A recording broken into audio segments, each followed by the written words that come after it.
This is Atomic Shinobi and today I am going to narrate second and final part of What If Naruto Was Banished and Chosen by Kami. If you enjoy this video, please like, share and subscribe to this channel. Always taking no more time, let's start the story. With Catnap, Blaze, and Kimiko while attempting to scratch Kimiko and Blaze, Catnap questioned, "So, who's the cat like hottie?"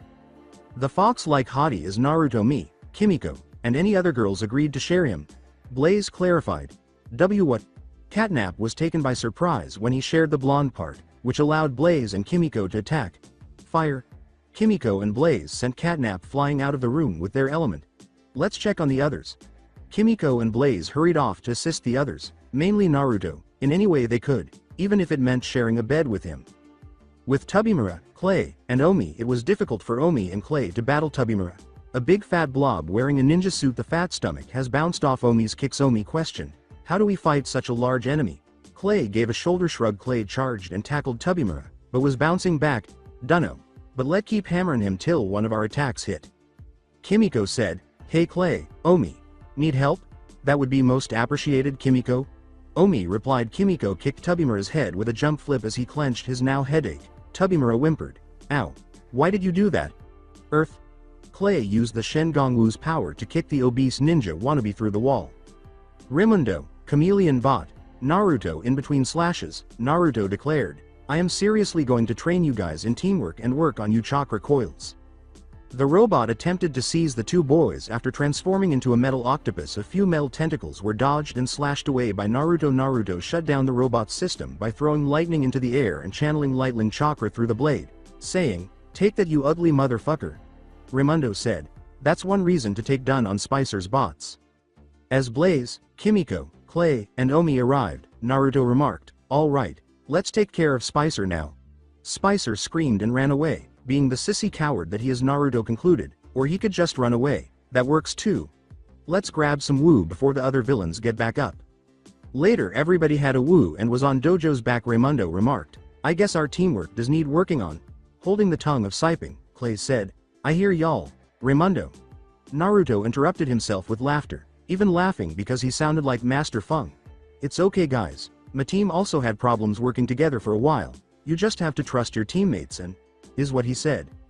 At the hideout of Akatsuki, the disappearance of the Kyuubi Jinchuriki was starting to irritate the Akatsuki leader. He's where in hell's 9 layers. "In any case, we will track him down and retrieve the Kyuubi." The blue-haired woman agreed for her leader's welfare. "Pain-san, you've been awake for 4 days since your disappearance, which is shocking, isn't it? We need the Kyuubi for the last part of our plan." "You're right, Conan. I need to relax," the newly dubbed Pain said. "It just bothers me that some woman appeared and took the boy somewhere we can't find him."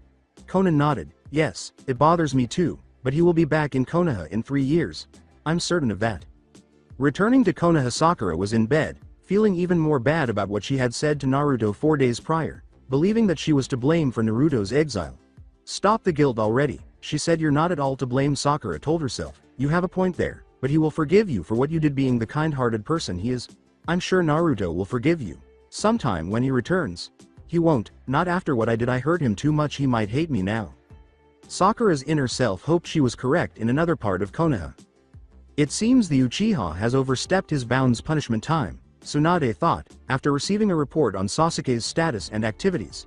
It seems the Uchiha tried stealing the gentle fist style, but failed to copy and master it. Tsunade thought of the ideal punishment, one that would make even the most powerful ninja shudder in terror. 5 months of D-ranked missions without pay, as well as a ban from using jutsu above D-ranked. "I just contacted the Toads and from what I understand, Naruto hasn't summoned them in a while," Jiraiya said as she entered Tsunade's side and said, "He's hiding pretty well wherever he is. Let's hope he returns soon because the Uchiha is getting more and more unstable. Even if it means killing someone, the Uchiha will attempt to defect once more at this rate, and with the council kissing his ass." Jiraiya scowled and said, "We should make sure he's stuck here because we can't have that. In order to prevent the Uchiha from attempting to flee, should I apply a seal?" The council was the only issue. They let the power go to their heads and put it up their ass. Damn assholes. I should find a way fast to remove them from power. Tsunade rubbed her chin and said, "That is a great idea, but the council will try to find a way to remove the seal." "In Hawaii we are in the same world as the boys' chaos energy," Metal Knuckles said. "Well, you should have expected it when she pushed Yaw," Metal Sonic roared. "Gra! I'm going to kill that stupid cat for messing with the controls." due to some sort of sensor interference. Tracking will be challenging. Metal Shadow continued, looking at its arm scanner. Metal Shadow and Meta Knuckles nodded and rushed out to find Naruto. Soon, I will find you, boy, and destroy you, Metal Sonic said, clenching its metal fist. Find the boy no matter what, even if there is interferences. Back at the temple of Shaolin, Naruto had begun the chakra exercises for the selected dragons. Raymundo had almost no control over his chakra and had an average level. Kimiko had perfect control like Sakura and an average genin chakra. Clay had less control and an at least high genin level. And Omi had great control over his chakra but needed to dramatically increase it. Naruto had them perform the leaf balancing technique and tree walking exercise, which improved their chakra levels and control. Alright, guys, that's enough, Naruto said. Good work, everyone. At this rate, you'll be at least Chunin level soon. Kimiko gave Naruto a hug and hurried off to speak with Blaze. I do feel stronger, Omi said, and Raymundo agreed. Yeah, I'm better than you by now. Naruto raised an eyebrow. No, it takes lots and lots of training to take on a high-rank ninja like me. Naruto clarified, shattering Raymundo's hopes. There, Rai, y'all get there one day. Naruto thought, when I have to leave, I'm going to miss this place.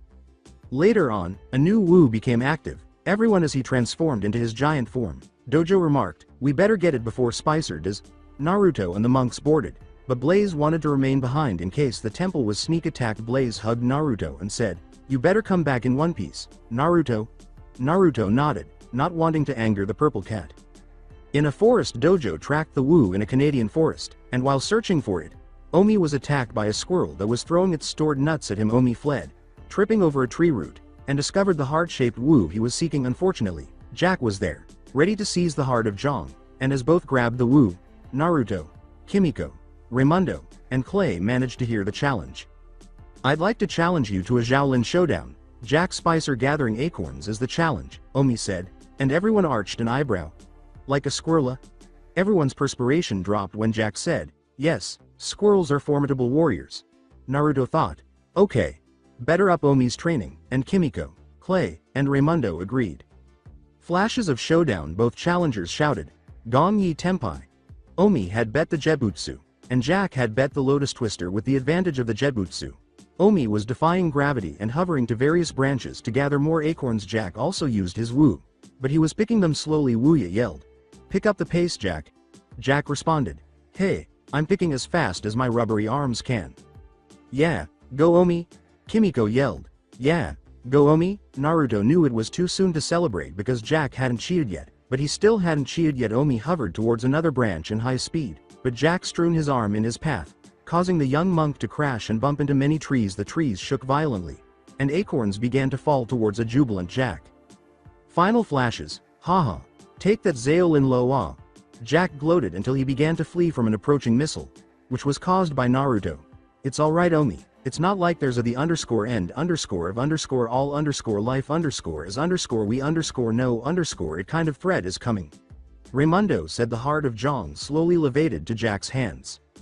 Kami's domain. Shinagami, Rouge, and Kami were observing Naruto's current state as well as Konoha. Shinagami said, honey, may I go and really intimidate the council? Kami grinned and said, sure, and go ahead and tell them why Kyuubi attacked and that Naruto is our avatar, but we don't tell them we're his parents. Shinigami nodded, knowing that secrets are best kept to himself. Within the council room, a fat civilian asshole or council member demanded, Tsunade, we of the council demand that you sign the Uzumaki's execution papers. Tsunade growled, no, I will not. Yasha roared back, he is a demon and deserves to die. You assholes just want him dead because you think he's the fox. I should know because it is my seal and power keeping the fox in. Shinigami, who appeared out of nowhere, said, Naruto Uzumaki is not the Kyuubi no Kitsune. Yashi grinned. Well, you must have done a pretty lousy job. Everyone went pale except for Yasha, who was acting like the baka whore she is. That demon is still regaining its power. Shinigami's eye twitched. You really are a smug bitch to say that to the Shinigami you fool fear so much, still a lousy job of even the so-called god of death. This was becoming annoying. You are a bitch, for heaven's sake, Kami. In any case, neither you nor your shinobi can locate the Uzumaki boy. In addition, he is Kami's and my avatar. Take that bitch, I won't train the Uchiha either. Shinigami left the room full of frightened civilians and ninja, but Yasha wasn't afraid because she believed the man was a fake Shinigami. Returning to the temple after returning to the temple on Dojo, Naruto, Kimiko, Raymundo, and Clay said, "Hey kids, did you manage to get the Wu?" Everyone shook their heads when Master Feng asked, but Omi calmly responded, "Don't worry, young monk Shen Gong Wu will come and go no master. We did not? What Shen Gong Wu was it, please? Then it is the end of all life as we know it." Everyone gasped, and Naruto slapped the back of Raymundo's head. "Ow, why did you hit me?" Feng asked, wondering what Wu was won in a showdown. "The heart of Zhang," Naruto said, and Master Feng turned pale and lifeless blue. "You said something like, it's not like there's an end underscore of underscore all underscore life underscore is underscore we underscore no underscore it underscore threat," Clay said, "because you jinxed us." "I think this counts as one," Naruto said, shaking his head. "I'll check to see why it's an issue in the Shen Gong Wu scroll." Naruto hurried to the room containing the scroll. Later, after gathering the remaining Shen Gong Wu and placing them in a trunk for transportation, Feng said, "You must flee, young ones. The threat of 10,000 years of darkness will come close." The group was aware that Mala Jang, a Wu monster, would arrive in order for the Wu to gain strength. So Master Feng prepared the other temple monks for battle while remaining unaware that the chosen ones, Blaze, and Naruto, were leaving on Dojo for Mount Hong. Jack's hideout. Jack had returned to his small lair after barely avoiding the missile Naruto used against him. "Okay, now carefully follow my instructions." Wuya explained how to assemble Mala Jang, with the eye of Dashi serving as a badge, the helmet of Zhang at the top end of the table, the two-ton tunic as a torso, the jetbutsu as feet, the fist of Tabigong as the left hand, and the third arm sash as the right arm. Lastly, the shroud of shadows was used as a cape. "Now we have one piece left." Wuya smiled. "A carrot nose?" Jack held up a carrot and said, "No, you fool, the heart of Zhang." Wuya screamed at Jack, who then put the heart of Zhang inside the tunic and waited. A few seconds later, the heart began to beat rapidly and emit blue flames, and the tunic transformed into its active form, releasing blue flames that entered the fist of Tabigong, wrapped around the third arm sash, entered the jetbutsu, creating the feet, and finally emerged the flaming head of Mala Jang from the helmet of Zhang. When Mala Jang rose from the table and began to leave, Wuya remarked, "He's your replacement." She then flew off to give Mala Jang orders, leaving Jack speechless and unable to speak, though he was angry that Wuya had thrown him away like a plaything. The temple. Later in the evening, following Wuya's orders to acquire more Wu, Mala Jang marched toward the temple, encountering some opposition from the monks who lived there, but it was nothing that Mala couldn't manage. The monks' only defense was to retaliate with arrows and bow staffs, which was ineffective against a creature fashioned from Shen Gong Wu. "The chosen ones have already escaped with the Shen Gong Wu, so it's too late," Wuya. Master Feng remarked. "Even I have no idea where they are," Wuya roared. "At Mount Hong. We need a plan to beat Mala Jang," Kimiko said, as the group of heroes sat around a fire that Blaze had provided. Naruto recognized Mala Jang's weakness and said, "If we can take out the heart, Mala Jang will go back to being just plain Shen Gong Wu. The serpent's tail could be used to get through the two-ton tunic," Clay added. "The only thing is we need something to hold him off until we get the heart of Zhang out," Naruto explained. Omi shook his head, saying, "It would be no good. The Mala Jang would use the eye of Dashi against us." Raymundo sneaked out with the sword of the storm while the others were formulating a plan. Returning to the temple when Raymundo noticed Master Feng lying on the ground while serving the damage, he rushed over to the elderly monk and said, "Master Feng." "Raymundo, I told you not to return. Are you aware of what you've done?" Master Feng passed out. Raymundo believed he heard something behind him, and it turned out to be Mala Jang, the legendary Halen warrior. Standing behind him, the sword of the storm flew from Raymundo's grasp and fell directly into Mala Jang's hands. "Well, if it's not Raymundo," Mala Jang said, grabbing Raymundo and pushing him against the wall. "Perhaps you could tell me where your friends are," Wuya said. "Like I would tell you in anything," said Raymundo. Wuya had anticipated this from someone like Raymundo, but instead Wuya sank into Raymundo's mind. Wuya discovered the remaining Wu and the other monks inside. "They're at Mount Hong." The two left for Mount Hong. "Mount Hong," Naruto screamed. "Damn it, Rai, I'm going to make you do so many laps that your legs will fall off." Omi nodded and used the serpent's tail to try to head to the center of the earth. Still has some of Naruto's Tenkan chakra left over. In order to get the golden tiger claws, Kimiko and Blaze both shivered and laughed a little. Poor Raymundo will get his ass handed to him later. The plan had to be completed for now. Blaze and Kimiko thought, "Naruto, you better come back in one piece." Naruto fled the cave to buy more time. With Mala Jang and Wuya and Mala Jang were getting close to the mountain when Naruto kicked the Wu-made monster and kept snapping his fingers, using chaos energy to create invisible attacks. "You," Wuya said venomously. "Yep, it's me." Naruto grinned as he interrupted his finger snapping and punched Mala Jang into a rock wall. "I won't let you have the Shen Gong Wu, Wuya, but I also won't ruin you," Naruto said. "I see in your ghostly eyes the pain you suffered in the past." Wuya didn't believe him, but he remembered to ask later. Mala Jang rose and began to attack Naruto, but Naruto used the Niji Sojoku Ken to block an approaching Sword of the Storm, rendering it powerless even in terms of strength. As the battle escalated into high points as they attempted to cut each other to pieces with their swords, Naruto pondered, "I wonder if Dashi is an idiot for making so many Wu and can be turned evil. Heeha, this boy is definitely going to give me powerful descendants." Wuya considered making Naruto a sex toy for her cunning pleasures or attempting to win him over once she regained her body. With Omi grabbed the still hot gold claw gauntlet and activated it, teleporting back to the surface as she leapt from cool black lava stones that were still hot from the heat of the Earth's near center magma. "Oh, ouch, ow, the golden tiger claws, ow." Returning to Naruto, "No matter what you do, Mala Jang is invincible." Wuya gloated until Mala began scratching its chest in pain as Naruto backed up slowly towards the cave, as required by his part of the plan. Kimiko, Clay, and Blaze also assisted by using their Shen Gong Wu and powers. What's happening? Out of nowhere, a slash that only the golden tiger claws can perform appeared, and Omi emerged holding the heart of Jang. "No!" Wuya roared, then left the scene for her loss, and Mala Jang was no more, a pile of Wu without a heart. Later on, thanks to Naruto's shadow clones, the temple was swiftly restored. "I am happy to say that you all have reached the next level," Master Feng said, passing sashes to Omi, Clay, and Omi. Naruto was picking up their martial arts quickly, and Blaze didn't want one. Raymundo said, Master Feng, I didn't get one." Master Feng told Raymundo, "I'm sorry, but you're not ready for the level of Shaolin apprentice just yet." Raymundo bounded out of the temple's main gate, saying, "Oh, I get it, they get rewarded for defeating Mala Jang. But I get left behind because I tried to help fight the same guy. That's it, I'm done with this, I get no appreciation." Omi yelled, "Raymundo," and attempted to run in Raymundo's direction, but Master Feng stopped him. "Let him go, young one, he needs to find his own path." Shaolin Temple. No matter where or how he left, Raymundo knew he had to do it. He felt abandoned and undervalued. He was on the same level as the other three when he arrived at the temple. Once there were 4 dragons in training, he was now joined by 3 apprentices. Rai whispered, "Good old Rio de Janeiro, here I come," giving the temple and the conflicting memories it evoked one final irate look. "I never should have left you in the first place, what was I thinking?"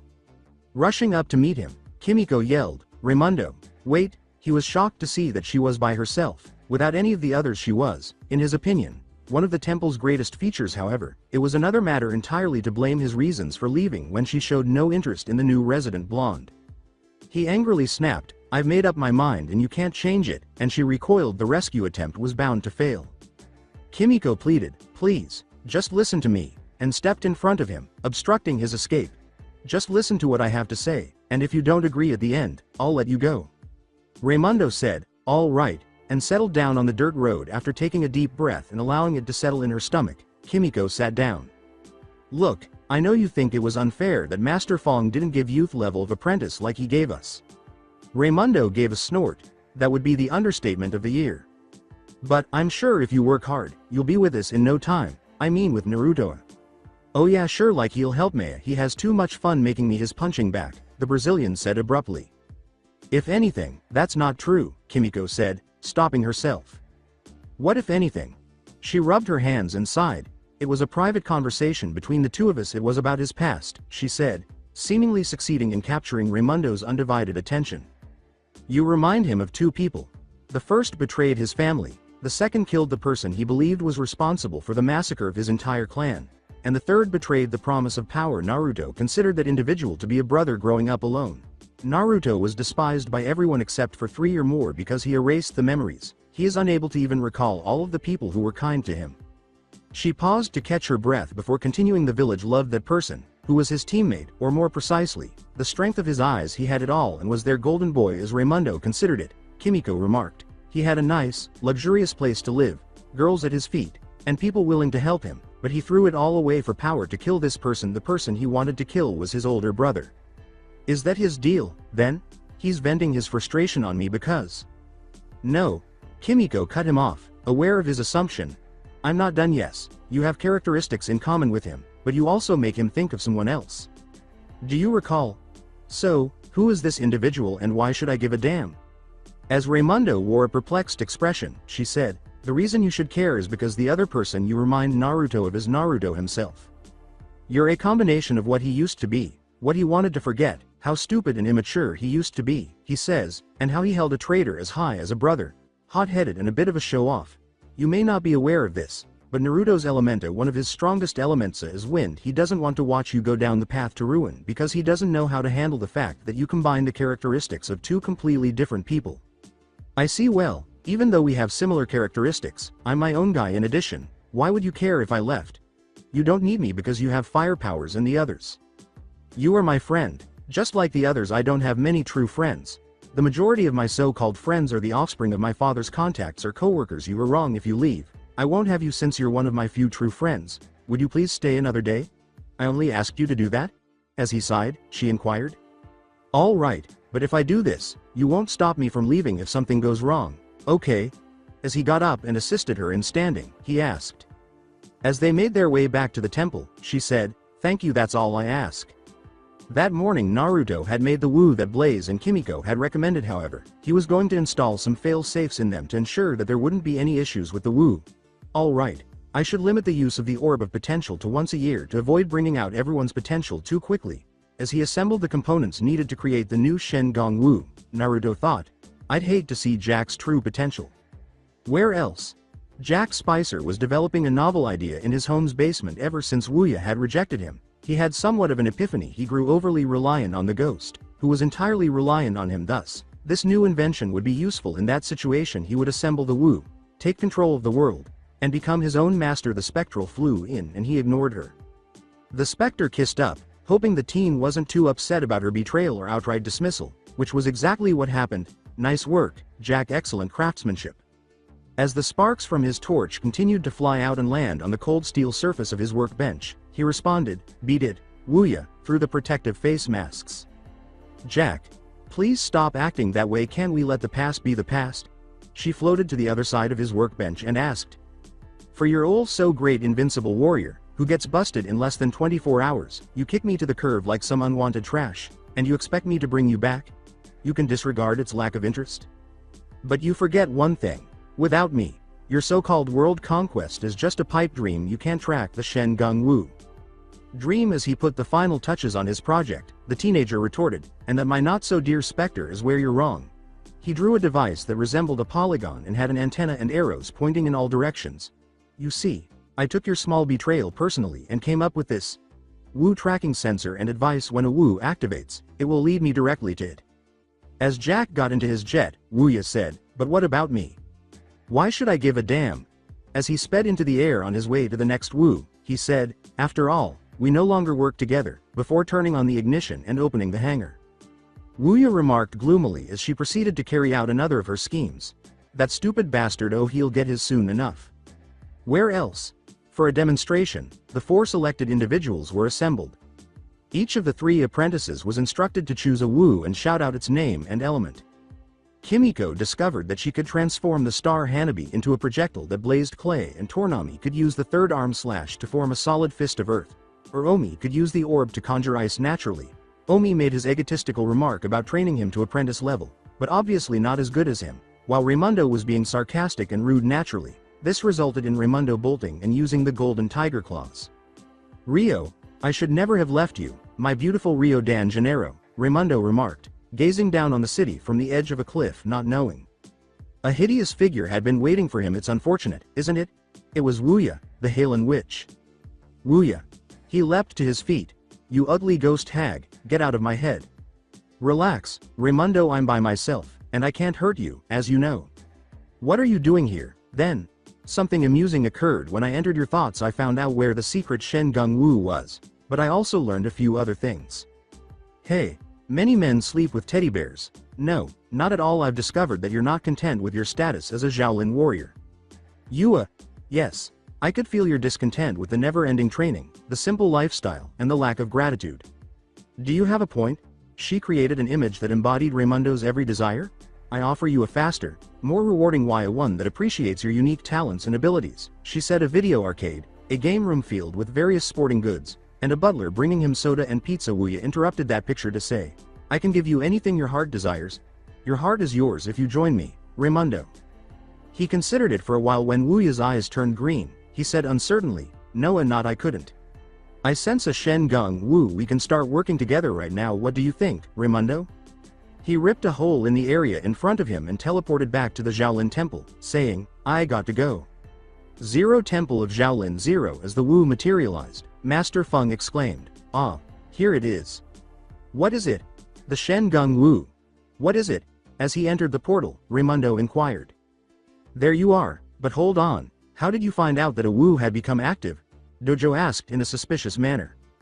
The Brazilian muttered, ah, you know tiger-like instincts, but the others chose to ignore it. Master Feng clarified, the reversing mirror, it reverses the effect of any Shen Gong Wu. For example, the 2-ton tunic would become as light as a feather. Whoa, said Omi, that's heavy, as Kimiko would say. Dojo once said, jokes won't get Shen Gong Wu. People saddle up. Time skipped. Despite her best efforts, Wuya is unable to raise the reversing mirror in a light tower at the end of a beach. Her ascent to power was facilitated by Wu and another. What's wrong, Wuya? Do you need help? As he stepped inside his ship, Jack scoffed. Unfortunately, yours is all ghostly. You bastard, the mirror belongs to me. Without me, you wouldn't even be aware of the Wu.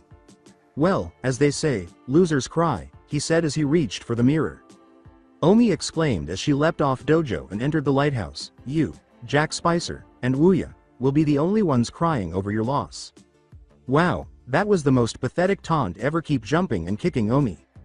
The young monk quickly spun around and threw himself into the air, saying, as you wish. Jack tried to punch him, but Omi landed a handstand on his hand and leapt down to the mirror to kick it into the air. Too slow. The would-be world conqueror didn't finish when Kimiko showed up and kicked him to the ground, catching the mirror. I got it, she remarked. The Jack bots attack. Using their rockets, the machines swarmed the tower, two of them surprising Kimiko while another grabbed the reversing mirror. Clay leapt off Dojo, slammed into 5 of the bots, causing them to scrape to the ground, and then grabbed the mirror before Jack hopped in and kicked it up. Raymundo suddenly materialized as he was reaching for it, and they both grabbed it simultaneously. Spicer, I challenge you to a Xiaolin showdown. Why does Wuya have no one to support? The dragon asked, snatching at the Halen witch. Beat it, pest. I'm betting my golden tiger claws against your lotus twister. The object of the game is flashlight tag. The first person caught in the beam of light loses. Whatever. The showdown in Xiaolin, both. The light tower remained in place as its light rotated without pause or failure, creating the arena as it broke apart into multiple differently constructed pieces of material that were parted as if they were a puzzle, hovering far away but easily reassembling. As they approached the battle, both exclaimed, Gong Yi Tenpai. They each used their own Wu to avoid the light, but it was harder than they had anticipated. As he barely avoided the light, Raymundo remarked, Whoa, I should have picked a different showdown. Just as he was ready to jump through another portal, Jack used his outstretched arms to grab Raymundo by the legs that held him in place, allowing the light to strike him. In an attempt to force Raymundo to lose, Jack said, Raymundo, head towards the light. Thinking fast, Raymundo shoved his hand forward and made a small hole, which opened behind Jack, pushing him over and causing him to fall forward and be struck by the light, which led to the showdown. And Raymundo had 3 new Wu at the end of the fight. Okay, Raymundo, Kimiko, good luck, buddy, Clay. Dojo said, that's what I'm talking about, Raymundo. You weren't even a Xiaolin apprentice, but your performance in the showdown was really impressive, Omi. He turned to Wuya after saying, you're right, Omi. I'm not. So, where do you want them? He asked. Huh, what? Pardon me, hey, oh boy. Dojo, Jack, Clay, Kimiko, and Omi each said something. Well done, Raymundo. Ha ha ha ha. What are you doing, Rai? Asked Kimiko. He left after saying, I'm done with this whole Xiaolin thing for now. You can find me on the Halen side. Golden Tiger Claws. Time skip. After finishing the creation of a new Shen Gong Wu and deciding to go to his room to rest, Naruto heard Kimiko say, Naruto, you're not going to believe this, Raymundo betrayed us. Kimiko then explained what Raymundo had done, and everyone heard the wind chimes in a rhythmic code, the same code that opens the Wu vault in order to stop any Shen Gong Wu from being stolen. Naruto, Blaze, Kimiko, Clay, and Omi rushed to the Wu vault, where they discovered Raymundo carrying a bag of other Wu. Kimiko begged, "Raymundo, please stop this, we're your friends." "And return to the life of useless training and no respect?" sneered Raymundo. "No way," Raymundo said, running off with the Wu and carrying out Wuya's scheme. "Why would he take the tail of the serpent?" did Clay ask. "Consider it as Naruto examined the effects of Wu from the scroll," he explained. "The reversing mirror reverses the effects of Wu, so if the tail is used with the mirror in combination, it can bring a ghost back to life." After realizing that Raymundo was going to revive Wuya, everyone except Naruto departed to locate Raymundo and attempt to halt Wuya's resuscitation, claiming he had to take an important action. "Can you follow the serpent's tail, Dojo?" Kimiko inquired. "I could try, but isn't it simpler to locate a new Shengongha?" "Wait a second, I can feel the reversing mirror and the serpent's tail," Dojo said, feeling the mirror and the serpent's tail. Blaze asked, "Why didn't you sense the bag of Wu?" In reference to Dojo's failure to sense the other Wu, Blaze inquired. "I don't know, it's like their new Wu that's not in the scroll or inactive Wu," Dojo replied. Kimiko and Blaze knew Naruto could accomplish this, but they said, "Maybe the bag is full of new Wu." "How is that even possible?" When they arrived, it was too late, and Raymundo activated the serpent's tail and threw it towards the reversing mirror, which Wuya activated. This returned her to her body, and the three apprentices and Blaze struck Wuya with their new attacks, none of which were effective using her. Halen mentioned that she summoned several enormous stone creatures that resembled golems with green eyes. Omi asked, but Dojo didn't respond because he was aware that Naruto knew the Wu's secret. "Now my rock creatures Ada." Before Wuya's order could be completed, some of the creatures had vanished and some of the earth had flipped over, while the majority had been blown away by a strong wind as Naruto stood where the creatures had been. Naruto pulled out his blade and looked at Wuya, who was tall and well built, with dark green eyes and orange skin. Her head was two sets of different colors, the inner light red and the outer dark red. She was wearing a black kimono with a red top that clung to her body, revealing her voluptuous figure. "So looks like we meet formally face to face at last," Naruto said. She purred as she finished, "Yes, we didn't have much time to talk the last time we met. I hope to correct that."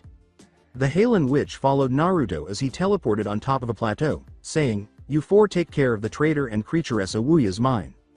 Play the Tetra Fang theme. Destiny's Play. Wuya pursed her lips as he said, "I'm afraid it ends here. If you decide to stop, I promise I won't hurt you too much."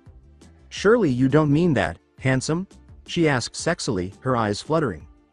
He said, assuming a combat stance, "I'm sorry, but I can't let you wipe out all life on Earth and all that good shit." As Naruto began to twitch, she said, "Well, I guess it wouldn't hurt if I rough you up a bit, just not enough to where you can't perform later, of course." Wuya appeared right next to him at a startling speed, and if he recalled correctly, she was supposed to have been one of Kyuubi's prized pupils during her travels. If the tails were a sign of strength or power based on how many a tailed demon would have, the woman next to him would be regarded as being between Yanbi and Ichibi, which was a foot in and of itself. She pulled out what appeared to be a white reversing mirror and said, "You seem distracted. That can be fatal. Mirror equalizer." She yelled as the mirror blasted him across the room, and he hit the ground with a thump as the rock tore through his clothing, leaving holes. Up as dirt splotches on his back, he winced and said, "Right, chaos control first, then think. Keep forgetting. What the hell? What did you do to me?" he demanded. A little from the discomfort. "The mirror equalizer, the only Wu that was sealed on my person all those years ago. It's a powerful Wu that requires more than a tenth of my magic. Although the benefits outweigh the drawbacks, as we speak your power is slowly being sealed away, only temporarily. It takes a little of my magic every second. The mirror is active for every 5% of mine reserves depleted. 5 times that of yours is also being seeped away. An idea my Nei-chan came up with in case I ever faced an enemy that was several times stronger than me. Of course the process can be sped up," she said dreadfully, as Naruto's eyes widened. He thought that if he didn't jump head on like he did in his youth, he wouldn't find himself in situations like this. Unfortunately, that wasn't always the case. You never know when someone would have something up their sleeve. He rushed forward as he felt the Wu's effect, the familiar feeling of Kyuubi's presence, and he knew he had to move fast. He could have attacked her sooner, but then he wouldn't know what the mirror was. The blonde launched as he leapt into the air, saying, "Kaden. Henka." The 3 enormous fireballs fell like meteors, but they were useless because Wuya waved her hands and retaliated with her own fire as he approached her. He tried another tactic within 7 meters. "Futon. Yuha Sho," he said, releasing as he wrapped Chakra around his right arm. He then sent a slicing wave of Chakra at her, veering at the last second so that it went up and then came down. As she transformed into a mass of green fire, the witch grinned. What the hell? A clone variant jutsu, he thought, looking up, down, and everywhere. She said, try this on for size, as she emerged from a column of flame and snapped her fingers while his left arm ached. A portion of Naruto's shirt dropped to the ash-covered ground as he jerked his burnt hand. All right, then hand to hand, he said, launching himself forward with his speed and throwing a punch that Wuya blocked with her arm.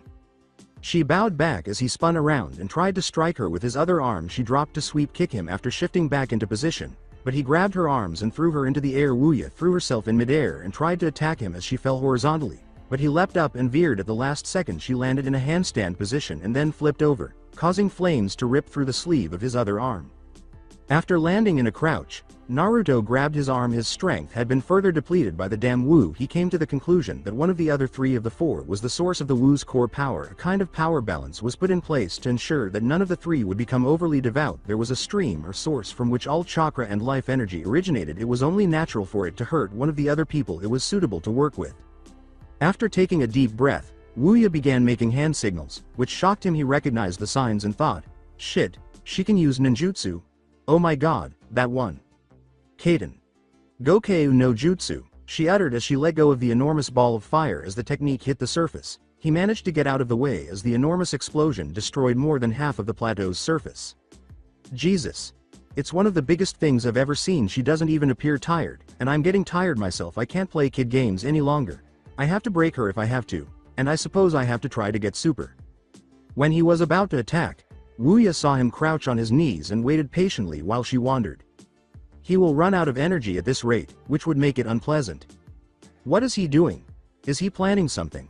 Then, 7 gems encircle Naruto, boosting his vitality. All of Naruto's clothes, with the exception of the gloves and shoes, turned golden in a burst of chakra and chaos energy. Even more spiky, Naruto's hair grew longer. The blue in Naruto's eyes turned to a deep red in super mode. Naruto was prepared to battle Wuya. Wuya chose to wait until the mirror equalizer depleted Naruto's Hisa power because she was afraid he would surpass her in strength. Biding time won't work here, he said, suddenly emerging behind her. He had completely disappeared from her view, and her eyes widened. She didn't even have time to move before a hand struck her back, sending her hurtling through the air. Her mind went into a daze and her thoughts briefly seemed to stop as the blow's force forced the air out of her lungs. Only one of those people could relate to the sensation of having their lungs cleared of air. Eventually, Wuya repelled the assault and deflected the blow with her magic. If her memory serves her correctly, the attack he called Rasengan was the reason she looked up in time to see the blonde falling towards her. She teleported away because she didn't want to be hit by it. A crater a quarter of a mile deep and wide was left behind by the Rasengan's impact. Shutting his eyes, Naruto began to sense Wuya's location and located her. He appeared instantly, as if he had teleported 100 meters to his right. He kicked her hard, sending her crashing into a boulder. She let out a cry as her body struck the rock, creating fissures. When he saw the look on her face, the pain, the patheticness, he saw himself at 6 years old, cornered by a mob, and he charged forward with another Rasengan, ready to hit home. He could tell by the look in her eyes that she was also reliving the past. The trigger was always pain, regardless of the situation. Then, as he failed to one knee and shrank, he clutched his chest. His mental state was being hampered by the Wu's effects. His belief that he had more time was disproved when the transformation momentarily faltered. He hoped that everyone else was doing better than he was. End of song. The other selected individuals were occupied with combating the rock monsters, and Raymundo. The creature's rocky exterior made it difficult for their elements, which typically defeated their opponents in a single blow, to penetrate. Additionally, they had to battle one of their own who was familiar with and accustomed to their fighting style. The fact that he would use the golden tiger claws to get away every time they nearly cornered him didn't help. Why, Rai? You betrayed us, and for what reason? We were your friends. As Kimiko threw punch after punch at the Brazilian, who kept avoiding her blows, she demanded he wasn't a fool. He knew that wind only fueled the flames, and that Kimiko's current feelings of hurt and betrayal paled in comparison to her obvious rage. He blasted her back with a gust of wind and said, I wasn't a whipping back. I'll be someone that matters, someone respected. You won't understand. Raymundo, are you blind to the fact that Wuya, the Halen witch, is manipulating your thoughts? Omi repeated, but this time she did not recite an idiom as an analogy. As they traded blows during his statement, the little monk remarked, Master Feng and the others will forgive you if you apologize and assist us in defeating Wuya. I don't want to hurt you. He whipped out what he believed to be the orb of potential and said, you always talk about how you're better than me. I'll show you, Naruto, and everyone just what I can do. orb of potential, he uttered, calling forth the new Wu. Wuya strolled over to Naruto's prone and worn-out form, and Naruto fell back. Join me. Naruto, you and I could rule this world. Think about it, you as king and me as your queen. The Halen side will overrule this world. What do you say? You truly are a worthy warrior. Even Dashi couldn't do this much damage to me when he finally sealed me. She knelt down and stroked his chest, revealing a generous amount of her cleavage as she asked. I apologize, but I won't just let you murder everyone on this planet. Kill them. What inspired you to do that? Naturally, I will require people to serve and worship me around the clock. Rock animals make excellent servants, after all. But somewhat hard-headed. He made the offer. No, that was a little too awful. How about getting stoned? As her hands trailed down and she put a finger to his lips, he asked. I tried to offer, but you know I'll just take what I want, don't you? Straddling his waist, she said as Wuya began to make some alluring gestures. Naruto let out a little groan. Wuya inquired inquiringly, by the way, how did you know about my past? Naruto took advantage of this to successfully swipe Wuya off of him, saying, I'll tell you some other time. He then fled to wait for the others. After 15 minutes, Raymundo assured the weary warriors, as you can see, I'm the only one who can save you guys. That is, until Jack entered, destroying the creatures and rescuing the warriors. In other places, Jack Spicer. Aomi. What are you doing? You phony varmint, Clay demanded or inquired. You losers are my only chance to defeat Wuya, believe it or not. Naruto, what about him? You failed to get him, so we must return in. From the window, the 3-foot blonde exclaimed, right here. Yes, to cut a long story short, I don't want to discuss what transpired or how I came to be in this situation. Wah. Jack, goddammit, I don't want to talk about it. Castle before lunch, the absolute ruler of the world. What should I do with the remainder of my day? She thought to herself, perhaps I can find Naruto. He couldn't have made it very far. Wuya, I'm not sure if I'm cool with this whole ruling the world thing, but I mean. In one of the cave's hollow caverns, she made an arcade out of thin air with a flick of her hand, saying, don't worry, Raymundo, you'll get what you want and more. As she prepared to plot and or fantasize before satisfying her long-suppressed desires that date back 1,500 years, she said, now go do whatever you wish, I'm busy. I got me a future boy captive to hunt down. I don't mean in that precise order.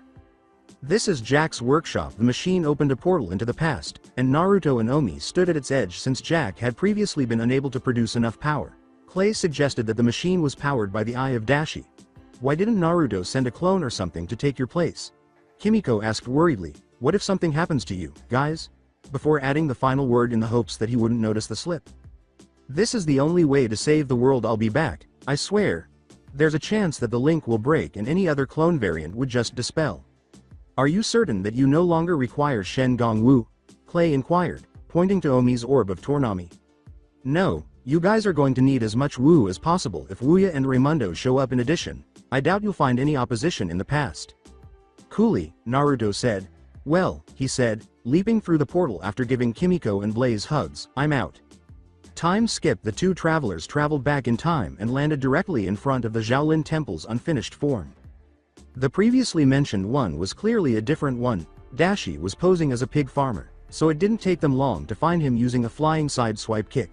Naruto unkindly attacked him, or so he was informed when the attack was called. When Naruto did it, poor Omi nearly suffered a heart attack. The Grand Kitsune and the Grand Master were having a one-on-one conversation while he was going through that.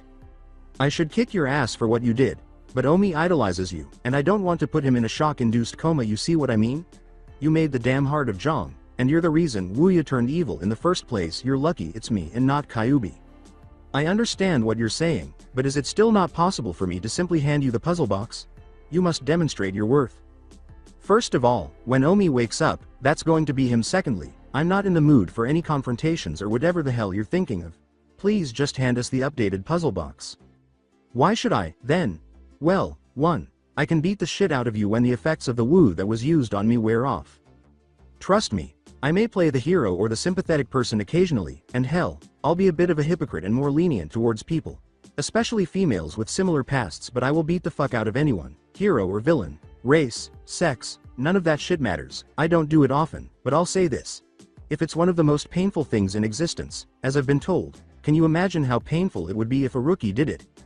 Sure, why not, if you put it that way, but I have a question. All right, and that is, when all is said and done, How do you intend to return to the future? I mean, I'm sure it will take you a lot longer to regain your power because you left the time stream when the Wu was active, if that's your only means of returning to the past. Blinka blinka. Son of a bitch. Naruto cried, not realizing that his precise emotions and intensity were being matched. 1,500 years from now. Clay restrained Kimiko from yelling. What the hell do you mean you can't bring them back, Jack? Despite his new backbone, cowered in terror as Kimiko threatened to tear him a new hide. I'm sorry, but something like this hasn't come up. He said the portal can initially only go back 2 seconds. Before anything could happen to Jack, a very large stone golem lifted his house, causing Jack's jaw to fall to the ground. Blaze wanted to burn the hide of the so-called evil genius. Jack cowardly said, I surrender. He held out his arms as if he were going to be arrested. With Raymundo dropped an air hockey puck on the table and told the stone warrior he was playing with, K, put on your game face. He then hit the puck inside his side's goal, and the stone warrior grabbed it and began eating it. No, don't eat the, Raymundo said, then slammed his head in frustration. Even though he was extremely skilled at every game known to man, what good is it to have a rock for brain fake friend? I know, let's try something else. Basketball? I guess not. Raymundo turned to see Wuya passing by. Hey Wuya, the good time gal, want to play air hockey? The stone warrior destroyed the hoop completely with a tackle. We will require a new puck. With an evil smirk, Wuya said to Raymundo, later Raymundo, right now I have a special surprise for you. May I present your fallen comrades? The Shaolin warriors. Stone creatures with hollow stomachs. Kimiko, Blaze, Dojo, Jack, and Clea marched toward the evil witch and the traitor. Wuya declared with assurance, delicious, my domination of the world is now complete. You might want to take a head count. Wuya Omi is your short one, and Naruto and Omi. Wuya puffed in the direction of the inmates, asking, where are Naruto and Omi? Wuya posed the question menacingly. Clay calmly retorted, frankly that's none of your business ma'am. Wuya raised her hand, which began to glow green, and said, oh, is that so? Well, they said I have ways of making you talk. Jack uttered the words, they're trapped in the past, so fast. What? Raymundo inquired. Yeah, they traveled back in time to ask some guy named Dashi for help. Jack was screaming. Omi and Naruto are no longer together? Wuya inquired, and Kimiko gave a nod. Yes, and now they're trapped there. Wuya, I am the one who sent them back. I truly supported you the entire time. Our trap was set by foolish Omi and foolish Naruto. Jack being the jerk that he is. You can now let me go. Wuya frowned and said, forget it, Jack, I'm not buying it. Wuya nodded when Jack asked, really? In the palace dungeon afterwards. Raymundo persuaded Wuya to allow the group to live in the palace while they were stranded in the dungeon, but she had a condition. They had to swear allegiance to her. They didn't, with the exception of Jack, who attempted to accept the offer, but Wuya still harbored resentment toward him. So, will Wuya imprison us indefinitely or release us after 5,000 years for good behavior? Kimiko posed the question sarcastically. Blaze held up flaming claws and said, I don't know, but Jack better hope I don't get my claws on him. Not to worry my friends. Wuya has forgotten my ability to change size. Dojo burst into tears. The cage creaked a little as Dojo grew, but it was unable to shatter, and Dojo began to feel the pain of a small space, so he shrank back to his little size. Jack whimpered, come on, there must be a way out of here. Jack, you're not one of us. Remember, you attempted to return to Wuya, said Kimiko angrily. Hey, what can I say? Jack said in defense of himself, I like to keep my options open. Clay sat down by the bars of his cell and said, guys, I keep trying to find some ray of hope, but there doesn't seem to be any light at the end of this tunnel. Then, from one of the sewer grates, some light began to glow through the holes. Wait a second, I may have spoken too soon. Omi's head was exposed when the grate flew off. Indeed, Clay, you most certainly have. The grate lid whirled back to the sewer hole and landed over Omi's head. Everyone exclaimed, Omi, with joy, and the stone guards tried to capture him but were broken by Omi's kicks and frozen by Omi's woo. Kimiko couldn't figure out how Omi had returned, so she said, Omi, how did but I thought, Naruto crawled out of the same grate that Omi had emerged from.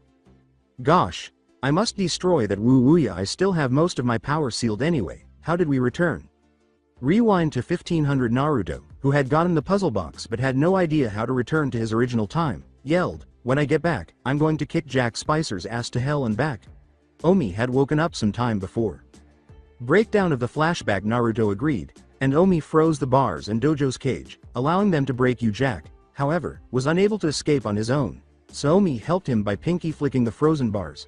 Sorry to interrupt the flashback, Blondie, but do you think you can get us out before Wuya turns us crispy? In a forest later, after returning from the forest, Clay remarked, we should be safe here, at least for a while. So, how did you return to our time, Omi? Naruto? Was Shengon a time traveler? It's obvious. Gotta be. Was it Chao control, instead? Kimiko and Jack said. Clay and Blaze asked. Omi tried to speak, but Dojo glared at him and said, shut up and let the two speak. Well, after we got the new puzzle box, we met a new problem, Naruto said with a laugh. Jack didn't provide us with a means of returning, but Omi devised a cunning plan to do so. Naruto explains that he and Omi were trapped for 1,500 years, which is how long Wuya was sealed. That was pretty clever, and everyone's jaws dropped when Omi said, now I have a plan to trap Wuya back into the puzzle box. Naruto had his own plan, which he secretly shared with Kimiko and Blaze, who approved of it and wanted to ensure that Wuya would return to her former self. Kyuubi even wanted to talk to Wuya and make this possible. With Raymundo, Rai turned to see Kimiko and Clay on Dojo outside, not in the dungeon, and he saw that Raymundo had assembled a temple of cards in a clearly bored manner, nearly finished until they were burned by a dragon's fire. Guys, did you swear loyalty to Wuya? Raymundo, who was growing bored and lonely, hoped that his friends had made the decision to swear allegiance to Wuya. Nope, rather kiss the backside of a mule. We escaped Rai, and if you're anything loyal to Wuya, you would chase us. In order to divert Raymundo's attention from their portion of the plan, Clay and Kimiko took off. When Raymundo snapped his fingers, 3 enormous golems materialized, asking, come on, we got some former friends to catch. With Naruto up high and out of sight, Naruto and Blaze were in the throne room. Alright, Blaze, could you watch while I attempt to free Kyuubi? Naruto whispered the question. I will, but hurry, Jack and Omi are trying to open the puzzle box now. Blaze nodded. Naruto immediately entered a meditative state and started working on his assignment in his own head. In the mindscape of Naruto. Are you certain you want to do this, Kit? It might be dangerous to remove the seal. Kyuubi began to grow attached to the blonde, worried about Naruto's well-being. The Q-chan made Kyuubi flush. Q-chan, it's probably the only way to save Wuya. Well, other than bring Dashi back to life and kick its ass in front of Wuya. Naruto said to Kyuubi. But you have Naruto in chibi form, interrupted Kyuubi with puppy eyes. In his sweetest voice, he said, trust me, please. Kyuubi screamed less than 5 seconds later.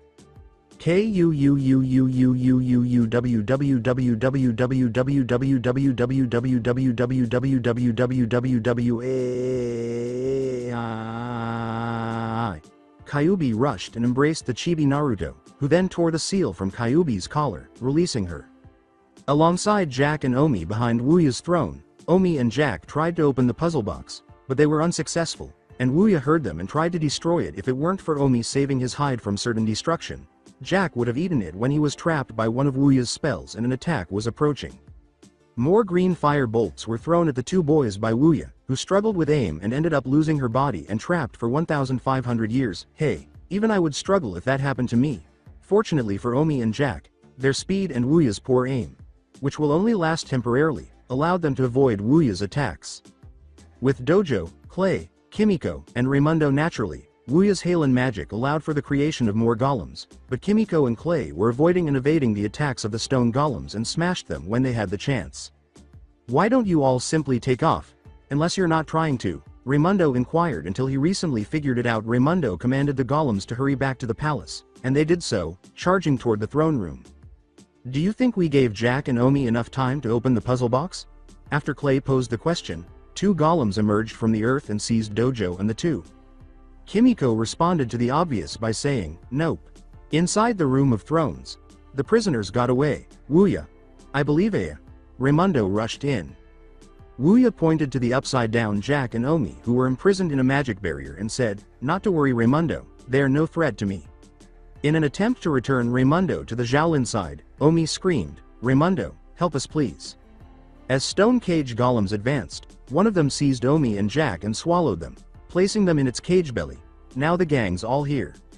I hate to break the news to you again, but I'm still missing 2 people. Wuya laughed as Raymundo pointed out that Naruto and the purple cat were gone. In any case, we'll locate them with ease. The blonde is useful to me, but the cat will be crushed soon. Raymundo gave Wuya a strange look, but he surmised that she was using it to supplement her own power with Naruto's. Wuya gave Raymundo the puzzle box, intending to destroy it later. Now for these pests, crush them. The rock golems began to shrink their stomachs in an effort to crush Jack and the monks. Raymundo remarked, Wuya, you can't crush them like that. After giving it some thought, Wuya said, you're right. There's no need to mess up the throne room, crush them after bringing them to the dungeon, the stone cage. As the golems began to make their way to the dungeon, Omi, Kimiko, Clay, and Dojo called out to Raymundo for assistance. Raymundo has repeatedly shown himself to me, Wuya declared confidently. I can give him anything he wants as long as he does this. Anything I desire? Gazing at the golems capturing his companions, Raymundo inquired. As she gently stroked Raymundo's chin, Wuya said, yes Raymundo, whatever you want and more. Raymundo glanced at the puzzle box and said, I want my friends. Soon after, the box opened, revealing a monk named Dashi who had the same skin tone as Omi. Dashi. When Wuya saw her most despised foe, she cried out. Hello. Wuya, is Naruto present? Dashi said, I want to talk to him about threatening me 1500 years ago. Everyone blinked. Had Naruto threatened Dashi before? Two laughs were heard, one of which was Wuya's, who had to sit on the throne to keep from rolling down the stairs because she was laughing so hard. That laugh, but it can't be, Wuya said. Wuya pondered. Man, that was funny. No matter how many times I hear or see that, said a fox with 9 tails as it emerged from the darkness. I'm impressed that you made it this far with your power, but this isn't what you want, the fox said in a demonic voice before smashing the stone cage golems and releasing the prisoners. It's also good to see you again, Wuya. Dojo trembled and said, oh my god, it's the Kyuubi. I thought Naruto said she was sealed. Is that the Kyuubi fox Naruto mentioned to us? I had assumed it would be larger, Clay remarked, glancing at the horse-sized fox. Kimiko noted, Biju can change their size, Clay, they're demons after all. Even though Dashi believed he was a ghost, he began to perspire. Hey there Kyuubi, you still aren't mad that? Naruto interrupted, saying, I think she still is, I know I would be. Naruto and Blaze approached Kyuubi and began massaging his head, which caused the fox to purr. With a strong desire to return immediately to the afterlife, Dashi said, you don't need me here now, so I'll just be. Naruto said menacingly, not so fast Dashi, you're going to apologize to Wuya for what you did in the past. I can easily bring you back just like Raymundo did with Wuya. I'm a little confused here, Kay, would you mind describing what the devil is happening? Dojo, Omi, and Jack shrugged, not knowing either. Clay asked. It's kind of complicated, Clay. Naruto will explain later after this is all over. Kimiko replied with a grin. Wait, didn't Wuya use the mirror equalizer on you? Dashi slouched. Dashi retorted, you probably don't have much power left. Kyuubi rushed towards Wuya. Wuya, even if he lets me go, I still detest it when I get a weak container. Could you please deactivate the Wu you used on the kit? Kyuubi said to Wuya. It kind of gives me a bad reputation. Naruto felt a tremendous surge of energy and power return to him as Wuya nodded at her long-lost but now found friend Wuya, then pulled out her mirror and stopped using her magic on it, causing the white mirror to stop glowing and become inactive. Kyuubi nodded and said, now that's better, thanks Kyuubi. Alright, I'm confused now after all this time, how did my best friend return? Wuya inquired. Kyuubi was sealed inside me when I was born, and she came with me when I was chosen to be sent here. Naruto began to explain. Kyuubi was sealed as a result of her attack on my village. Kid, the main reason I attacked was because of Orochimaru. He attacked me in my den and attempted to use me as a means of achieving immortality. I guess I was mistaken when I assumed he was still in Konoha, Kyuubi concluded. Holding her hand tightly, Wuya said, where is this Orochimaru? He will pay. Dashi was nervously chuckling. Wuya, I know you want to kill Orochimaru, but right now, can you forgive me so that Naruto doesn't kick my butt? Wuya rubbed her chin thoughtfully and relaxed, saying, I don't know, maybe if you gave me the... Dashi spoke up. Don't go to the... I'll forgive you if you give me the secret art of making the Shengongwu plan. I already gave it to Naruto. Yes, that explains why I was unaware of the orb of potential until I touched the bag in my spectral form and discovered its powers. Did he not make those Wu? Dojo laughed and said, that's right, Feng did mention to me that Naruto would make new Wu. Naruto nodded. Now isn't the time for small talk, we got a balance to restore, Kyuubi replied. Shaolin Temple time skipped before Wuya returned full form. The natural balance of good and evil had been restored thanks to Kyuubi, Dashi, and Naruto. Dashi returned to the spirit realm after Naruto kicked him. Wuya was staying at the temple with the others in order to help the monks and receive some sort of redemption. Naruto is also the main reason for this. Raymundo was offered the opportunity to become a Shaolin apprentice, but he declined in order to earn it honestly. Jack had surreptitiously stolen the abandoned reversing mirror and fled, not that Naruto had any issues. I have a unique training program for you. Raymundo with an evil gleam in his eye, Naruto remarked, it will be difficult, but worthwhile. Raymundo shivered for some reason. Omi said confidently, don't worry Raymundo, I will take the training with you. Naruto grinned, marking the beginning of a new team dynamic. Are you certain, Omi? This training is quite difficult, Omi said, nodding. Most definitely, Raymundo's redemption training should not be taken alone. All right, but don't claim I didn't alert you. When Raymundo and Omi saw Wuya and Kyuubi hurling fireballs at the two monks, they raised their eyebrows. Wuya, Kyuubi, begin the training for 2. Kimiko burst out laughing, and Naruto smiled when she said, let me guess, you asked Wuya and Kyuubi to do what they're doing right now to train in Raymundo's speed and evasiveness. Kimiko blushed as Naruto put his arm around her waist and said, that's right, Kimi-chan, that's exactly right. What nobody knew was what lay ahead for them. Later on at night, when everyone was going to bed, Wuya had asked Naruto to meet with her. He should be here soon. I want to ask him about a few things, Wuya thought, and Naruto entered quietly so as not to disturb anyone. What would you like to discuss, Wuya-chan? Naruto inquired, causing Wuya to flush. Could you explain how you are aware of my past? Wuya inquired. Knowing this was coming, Naruto began to explain. As I am Shinagami's and Kami's avatar, I am aware of your past because she showed it to me. We both experienced the agony of loneliness and hatred. However, I've experienced so much suffering and hatred that you might question how I'm still sane. Wuya gasped. She may have had a difficult life, but no one attempted to kill her for being different. Naruto went on. My village saw me as a demon after Kyuubi attacked my village because of Orochimaru and often attacked me, even nearly killing me. Wuya was shocked by this, as her eyes displayed a little too much suffering. Why didn't you just destroy them? What they did to you was wrong. Naruto shook his head, but Wuya said, you could easily crush them with your power. That would only demonstrate that I am the demon they believe me to be, and that I lack the authority I currently possess. Naruto drew Wuya closer to him, making her blush the same shade of red as her hair. I want to prove them that I'm not the demon, but enough about me, let's talk about you, he said. Kyuubi, Blaze, and Kimiko smirked as Naruto interrupted Wuya's sentence by kissing her. Well, you pretty much know about M. Naruto was showing Wuya affection when she deserved it so much, 1500 years ago. However, Kyuubi said, Wuya, you better get used to sharing because you'll have me, Kimiko, Blaze, and Rouge with Naruto as well. Kimiko thought, ah, how sweet. Naruto, your heart of gold strikes again. Blaze, however, thinks that Wuya-chan, Naruto-kun, and Kawaii look adorable together. How was the kiss? Was this your first kiss? The two asked, breaking the kiss and glancing into each other's eyes. Slyly, Naruto asked.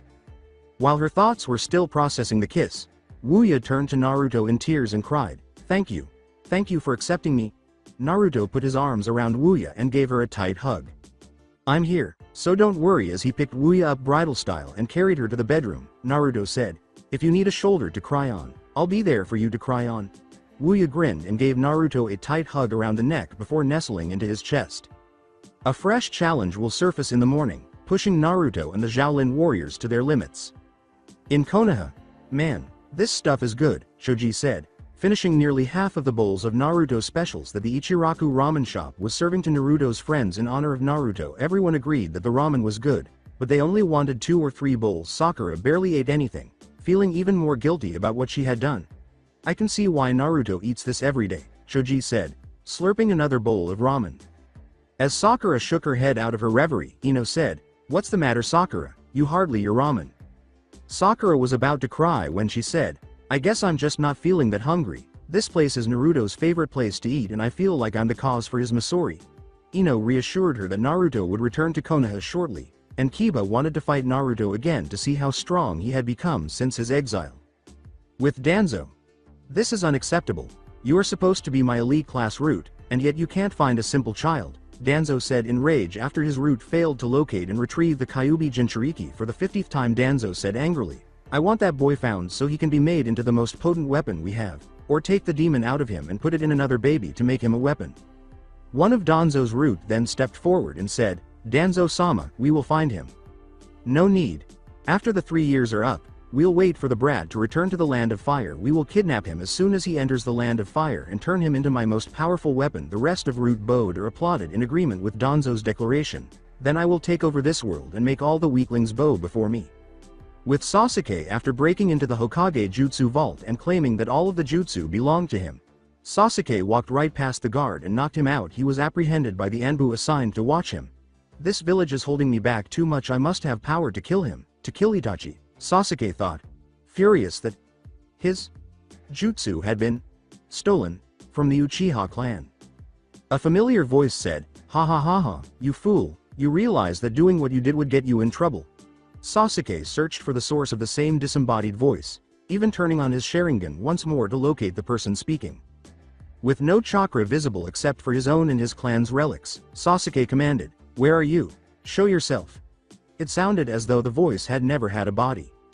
I can give you authority and even women who will bear you children, including your mother when I get back. You have a choice. Before the voice vanished, it said, you have long piqued my interest. Sasuke Uchiha. Sasuke grinned, thinking that someone was finally giving him the authority he so richly deserves. On Mobius, Amy was trying to convince Sonic to go out with her, but that hadn't worked out yet, and everyone was at the Tails place. So Tails took the portal generator back to his workshop to work on it. So you're saying that with this gate, we can visit Naruto's homeworld and the others he's been to? Tails nodded. Yes, only after we are able to get it working. The issues with this are that the computer system is below par for this type of technological advancement. The controls are broken, and some of the circuits are fried, Tails explained. It would take me weeks, even months to fix and put this thing back together, so it's a good thing it's still intact. Shadow chose to assist since his mind was as sharp as Tails and it would allow him to spend some time away from Silver Sonic, and everyone else wanted to help. No matter what part was required, Sonic rubbed at the complicated issues of this dimensional gate. Kami's domain, Naruto. You have the strange power to change people, something that I have tried before. I can never do what you can do, my son, Kami thought. Smiling Rouge was glad Naruto survived.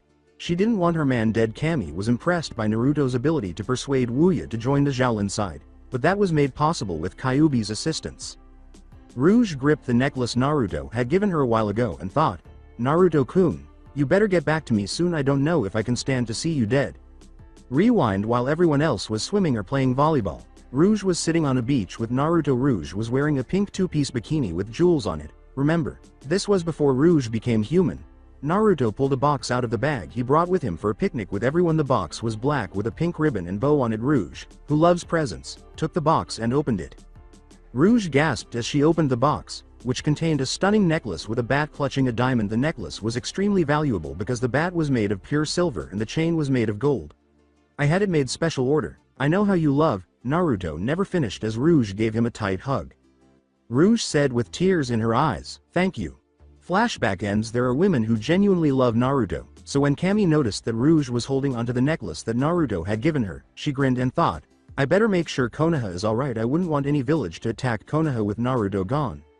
In the office of the Hokage, in an attempt to persuade Tsunade to teach her how to become a medical ninja, Sakura begged and pleaded, please Tsunade-sama, teach me to become a mednin. At first, Tsunade seemed doubtful and inquired as to why Sakura wanted to become a mednin. Sakura clarified that the training would enable her to become strong enough to locate Naruto, and Tsunade grinned, demonstrating her genuine support for Naruto. If you promise to assist in finding Naruto, I'll teach you. Got it? The pink-haired girl nodded when Tsunade said this to Sakura, and she then allowed Sakura to leave the office. Tsunade sat down in her chair, a headache from all the council meetings she had attended in an attempt to save Naruto from execution. In the chambers of the council, the fat civilian said, I say we hire one of Suna's ninja to kill the demon brat and bring back his head. The majority of them agreed, but Homura interrupted, explaining, unfortunately we can't. The Kage is guard of the desert, a Jinchuriki of the Ichibi and friend of that demon brat. The council's civilians were meeting with the elders in secret. The rest of the council agreed and devised a plan to eliminate all the Biju Jinchuriki. After Yasha growled, Suna must have been corrupted by that Ichibi as well as Tsunade has been corrupted by the Kyuubi. We must kill them both and all the Jinchuriki to restore peace to our pure world. With the alternative gene, the new Ino Shikacho trio also trained harder because Naruto inspired them both, and Hinata, Kiba, and Shino were cracking down their training habits and wanting to get stronger. Neji was helping Hinata with the gentle fist style to make a new kind of taijutsu techniques for the women of the Hyuga clan, while Lee had recovered from the operation and Tenten was assisting Lee with his training. The sudden need to train at their genin surprised Kurenai, Asuma, and Guy, who had never displayed such a display of training before. Kakashi, however, was not surprised, believing Naruto to be the reason for the new training requirement. "Alright guys, let's call it a day," Ino said, and everyone halted training and took a break. "If I see Naruto again, I'm going to thank him for inspiring my team," Kurenai, who was spying on her team, thought as she grinned at their new training routine. The genin went off to get something to eat and discuss the day's events. On the other hand, Asuma was smoking as he watched his team train. "I wonder what inspired them to train," Asuma thought. "It's about time they started taking this seriously." With friends and Sonic, everyone was having a good time, especially training with Naruto. While Tails was working on the dimensional gate, Sonic grinned broadly and remarked, "I still remember the time I taught Naruto my transformations." Rewind. "All right, Naruto, we'll be practicing transforming into our super form using the Chaos Emeralds. We must have all 7 emeralds for that to occur." "Which we do," Sonic explained. "Now it's time to practice getting the feel to the emeralds." Naruto nodded and closed his eyes, concentrating on the transformation and the emeralds.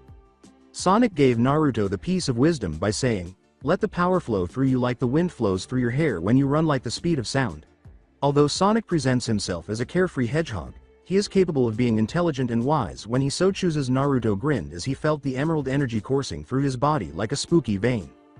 Naruto uttered the words, "I can feel it," as he began to glow golden. Sonic's fur began to turn a golden yellow color. "Good, keep it up."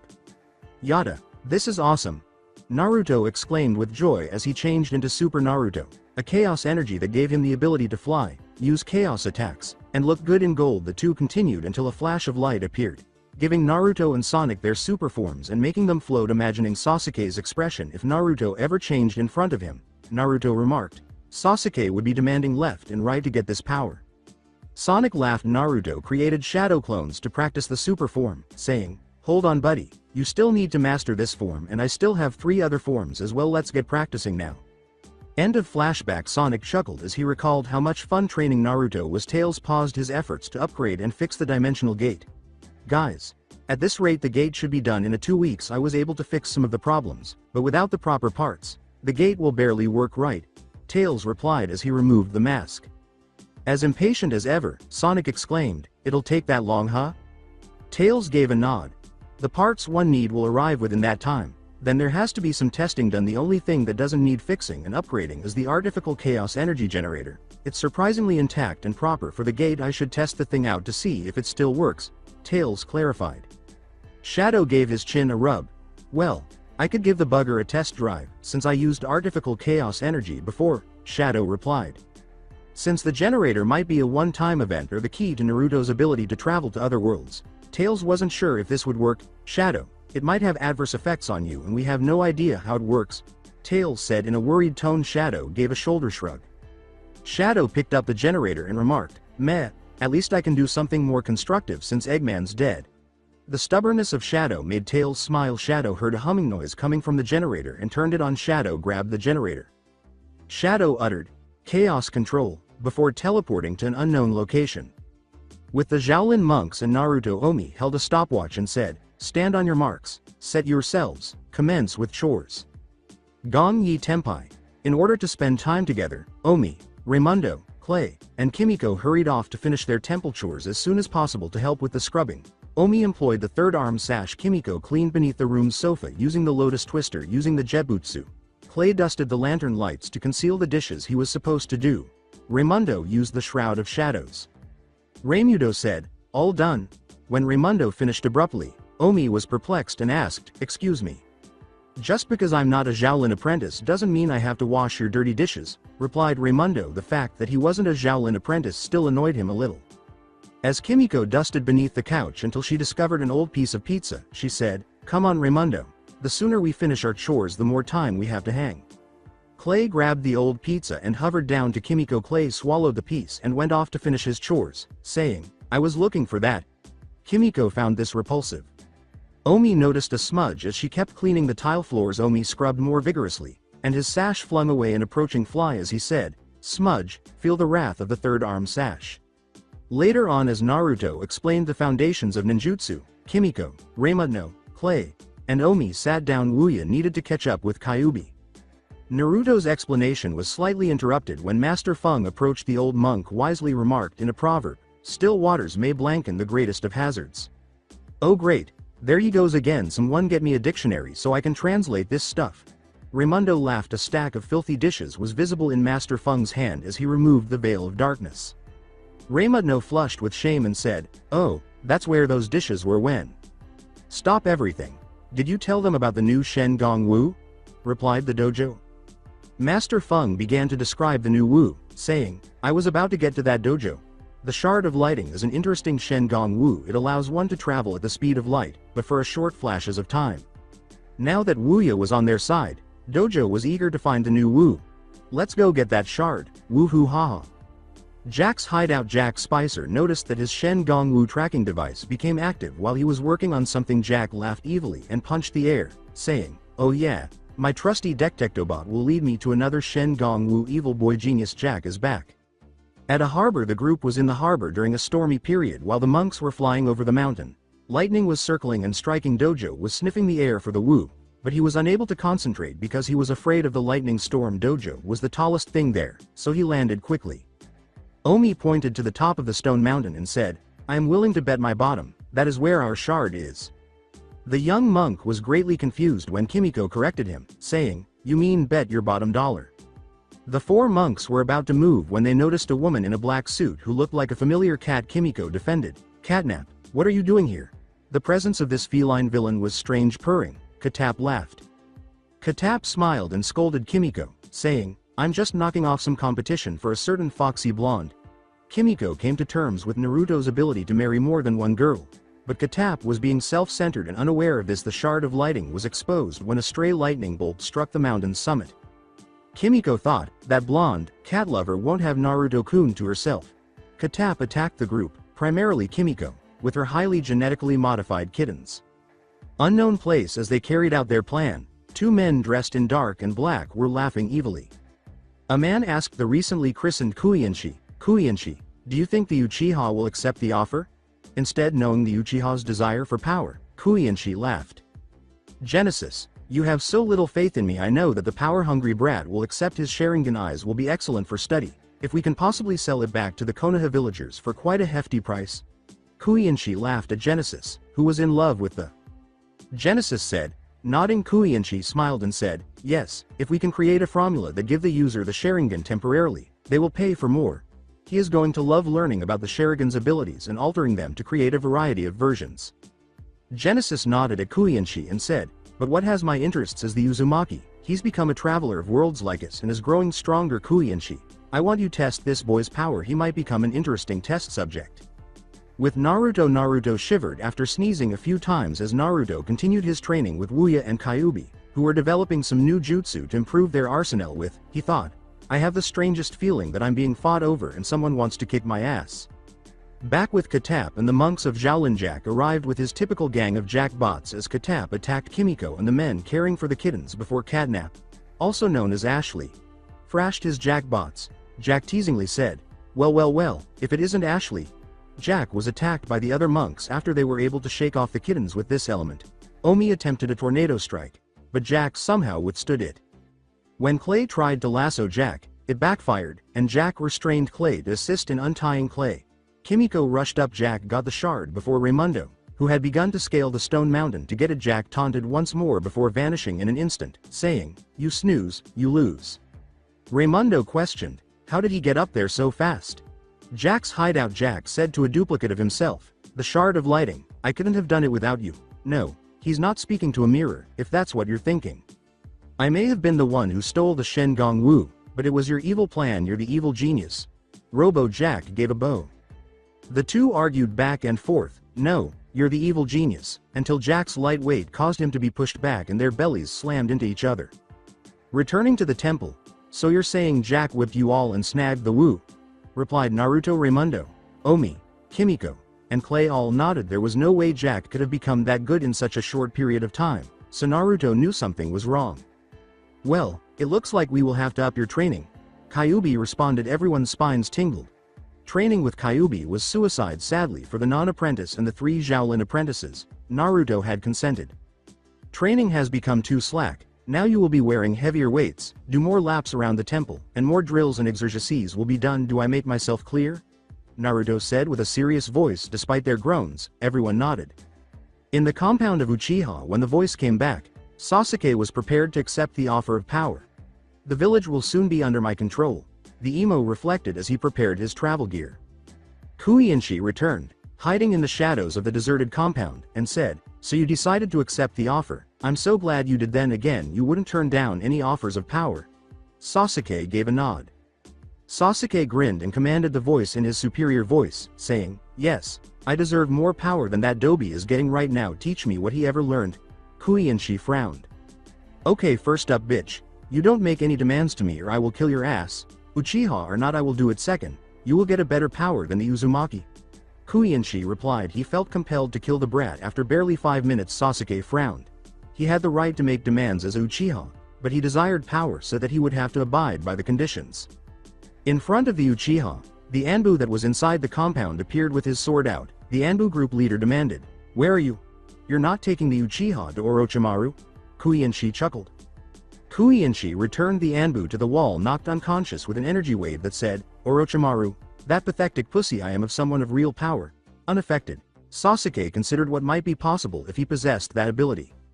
Sasuke was eager to find out how to acquire this power. Kuiinshi's eye twitched, and the brat's tone changed back to one of demand. "Teach me now." He had a sincere desire to murder the Uchiha, but Genesis was more interested in learning the Sharingan's secrets, and there's no better way to do that than by studying a live subject.